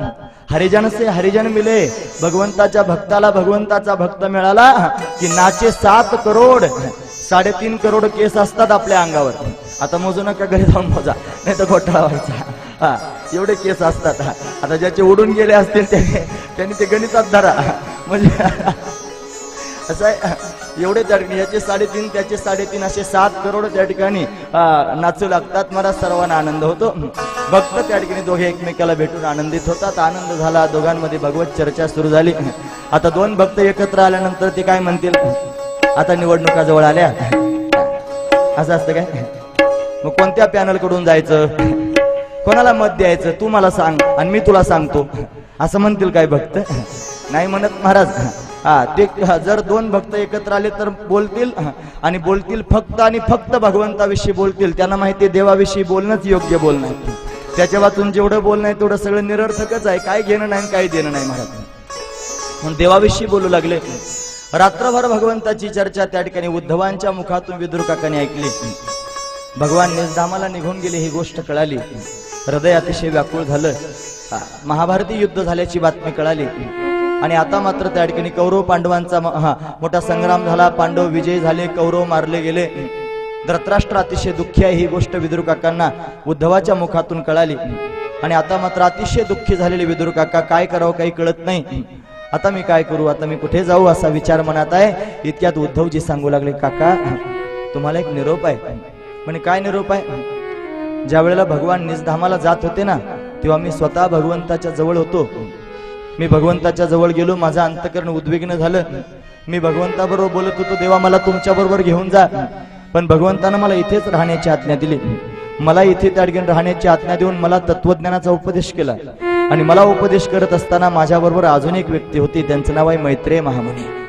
हे मैत्रेयजी होते. मैत्रेयाला सुद्धा भगवंतानं तत्वज्ञानाचा उपदेश केला आणि हा तत्वज्ञानाचा उपदेश मैत्रेयानं ऐकला आणि तो ऐकून झाल्यानंतर भगवंतानं माझ्या समोर मैत्रेयाला 3दा सांगितलं, मैत्रेया माझा विदुर फार भोळा आहे रे, त्याला माझ्याशिवाय जगात कोणी नाही. तू माझ्या विदुराला तत्वज्ञान सांग बरं. एकदा नाही सांगितलं, 2दा नाही सांगितलं, 3दा सांगितलं, माझ्या विदुराला तत्वज्ञान सांग. बघा आपण सामान्य माणसं मरताना लेकरा बाळाचं चिंतन करतो, संसाराचं चिंतन करतो आणि भगवान अंतर्धान होत असताना निजधामाला जात असताना चिंतन कोणाचं करतात तर भक्ताचं चिंतन करतात. आणि कोणत्या भक्ताचं करतात? ज्याला सगळ्या जगानं डावललंय अशा भक्ताचं चिंतन करतात. कमवा दयालुम शरणं ब्रजेन. अशा दयाळू देवाची लोक का शरणागती करीत नाही? जो जगाचा मालक आहे, जो सर्वांचं भरण पोषण करणारा समर्थ भगवान आहे, त्याचं का चिंतन आपण करू नये महाराज? तो भगवान भक्ताचं चिंतन करतो. विदुरांना मोठं त्या ठिकाणी कुतूहल वाटलं, वा माझा देव निजधामाला जाताना माझं चिंतन करत होता, माझी आठवण करत होता, माझ्या विदुराला तत्वज्ञान सांग म्हणत होता. मी आता जाणार आहे, मैत्र्याकडे मी जाणार आहे. घाईघाईनं मैत्रेय महामुनींकडे जाण्याकरिता निघाले. दुसऱ्या दिवशी सकाळी एकमेकाला नमस्कार करून उद्धवजी बद्रिकाश्रमाला गेले आणि विदुर काका मात्र त्या ठिकाणी हरिद्वार क्षेत्राकडे जाण्याकरिता निघाले. हरिद्वार मध्ये त्या ठिकाणी जाऊन पोहोचले. मैत्रेयाच्या आश्रमामध्ये गेले. मैत्रेय महामुनींना पाहिलं, त्यांना स्वतःचा परिचय दिला, मी विदुर. विदुर म्हटल्यावर मैत्रेयांना फार आनंद झाला. म्हणे वा मी तुमचीच वाट पाहत होतो. म्हणे कसं काय? मला पाहायचं होतं विदुर कसा आहे. म्हणे का बरं? हो भगवान निजधामाला जाताना तुमचं केवढं कौतुक करत होते. देवानं ज्याचं कौतुक करावं तो महात्मा कसा असेल असा भाव माझ्या पोटात फार दिवसांचा आहे. मी तुम्हाला पाहण्याचा विचार करत होते, फार आनंद वाटला. या आपल्या आश्रमामध्ये नेलं महाराज. विदुर काकांना बसण्याकरिता आसन दिलं. मैत्री महाराज बसले आणि आता विदुर काका बोलू लागले, मी उद्धवाच्या मुखातून ऐकलं भगवंतानं माझ्याकरिता तुमच्याजवळ तत्वज्ञानाचा उपदेश केला, मला तत्वज्ञान सांगा. आणि मग मात्र मैत्री महाराज सांगू लागले, साधू पृष्ठत्वया साधो लोकान साधू अनुग्रहात कीर्ती वितन्वता लोके आत्मनो अधोक्षजान. भगवंताची कीर्ती मोठी विलक्षण आहे, त्याची कीर्ती मी तुमच्या समोर वर्णन करून सांगतो ऐका. भगवंतानं जे तत्वज्ञान सांगितलं, या सृष्टीची उत्पत्ती कशी झाली त्याचा संपूर्ण विस्तार भगवंतानं मला सांगितला. द्वितीय स्कंदामध्ये जसा सृष्टीचा विस्तार आपण ऐकला तोच विस्तार या ठिकाणी सांगतायत. एक अद्वितीय असणारा ब्रह्म आहे, त्या ब्रह्मावर त्या ठिकाणी प्रकृती अध्यस्त झाली. या प्रकृतीचा परमात्म्याचा संग झाला, परमात्म्याला शबलत्व आलं आणि मग शबल असणारा परमात्मा ईश्वर त्यानं त्या ठिकाणी एकोहम बहुश्याम प्रजायेव असा संकल्प त्याच्या पोटात निर्माण झाला आणि त्यानं संपूर्ण सृष्टीचं सृजन केलं महाराज. आणि अशा पद्धतीने त्या ठिकाणी 3 गुणांची साम्य अवस्था, त्यानंतर महत्त्व, 3 अहंकार, 24 तत्व त्या ठिकाणी तयार झाले. त्याच्यात 25वं प्राणतत्व मिळालं आणि मग संपूर्ण सृष्टीचं सृजन होऊ लागलं. भगवान विराट रूप धारण करतात. या रूपातून त्या ठिकाणी भगवंताच्या नाभीतून कमल उत्पन्न झालं. कमलात ब्रह्मदेव उत्पन्न झाला. ब्रह्मदेवाला भगवंतानं आज्ञा दिली सृष्टीचं सृजन करा. ब्रह्मदेवाला मोह होऊ नये म्हणून भगवंताला चतुश्लोकी भागवत सांगितलं. हे पण आपण काल ऐकलं. आणि आता ब्रह्मदेवानं सृजन करायला सुरुवात केली. ब्रह्मदेवानं सगळ्यात आधी महाराज जीवजंतूंना निर्माण करायला सुरुवात केली. 1 खुराचे प्राणी तयार केले, त्यानंतर त्या ठिकाणी 2 खुराचे तयार केले, मग नंतर त्या ठिकाणी 4 खुराचे तयार केले. असे खुरवान असणारे प्राणी तयार, खुर म्हणजे नख, असे तयार केले. मग भूचर तयार केले, मग जलचर तयार केले, मग खेचर म्हणजे आकाशात उडणारे प्राणी तयार केले. या सर्वांना त्या ठिकाणी जन्म देऊ लागले. पण ब्रह्मदेवाला समाधानच वाटलं नाही. ब्रह्मदेवाला असं वाटलं हे तर त्या ठिकाणी सगळे भगवंताची प्राप्ती करून घेऊ शकत नाही, काही आडवे आहेत काही उभे आहेत, असे त्या ठिकाणी जन्माला आले. असा एखादा प्राणी निर्माण करावा की जो त्या ठिकाणी भगवंताच्या प्राप्तीस योग्य असेल, म्हणून त्यानं त्या ठिकाणी मानवी सृष्टी निर्माण करण्याच्या उद्देशानं भगवंतासारखेच त्या ठिकाणी दिसणारे कोणीतरी निर्माण करावेत, म्हणून त्याने 4 जन्माला घातले. सनक, सनंदन, सनातन आणि सनत कुमार हे भगवंताचे त्या ठिकाणी अवतार आहे. त्यानं बद्रिकाश्रमात तपश्चर्या केली, सनकादिक संतांची भेट झाली, सनकादिकांनी त्याला आत्मज्ञानाचा उपदेश केला आणि या पृथूनं आपला विदिताश्व नावाचा मुलगा त्याचा राज्याभिषेक केला आणि पृथू त्या ठिकाणी निघून गेला. या पृथूच्या वंशामध्ये त्या ठिकाणी प्राचीनवर ही नावाचा राजा झाला. याच्या पत्नीचं नाव शतद्रुती, तिच्यापासून 10 मुलं झाले प्रचेतस. या प्रचेतसांना तपश्चर्या करताना भगवान शंकरानं त्याला रुद्रगीता वर्णन करून सांगितले आणि ते प्रचेतस त्या ठिकाणी नारायण सरोवरामध्ये त्या ठिकाणी तपश्चर्या करत आहेत असं वर्णन करून सांगितलं. यानंतर नारदजी महाराज प्राचीनवर इकडे आले प्रचेतसांच्या बापाकडे. तो कर्मकांडात अडकला होता, त्याला कर्मकांडातून बाहेर काढण्याकरिता नारदजी महाराजांनी त्याला पुरंजन आख्यान वर्णन करून सांगितलं आणि कर्मकांडातून बाहेर काढून टाकलं. तो त्या ठिकाणी ज्ञानी झाला असं वर्णन करून सांगतात. त्याचबरोबर चतुर्थ स्कंद पूर्ण झाला आणि 9:30 बरोबर वाजलेले आहेत. आता आपण याच ठिकाणी थांबणार आहोत. उद्याची कथा आपण उद्या पाहणार आहोत. चला. राम राम श्री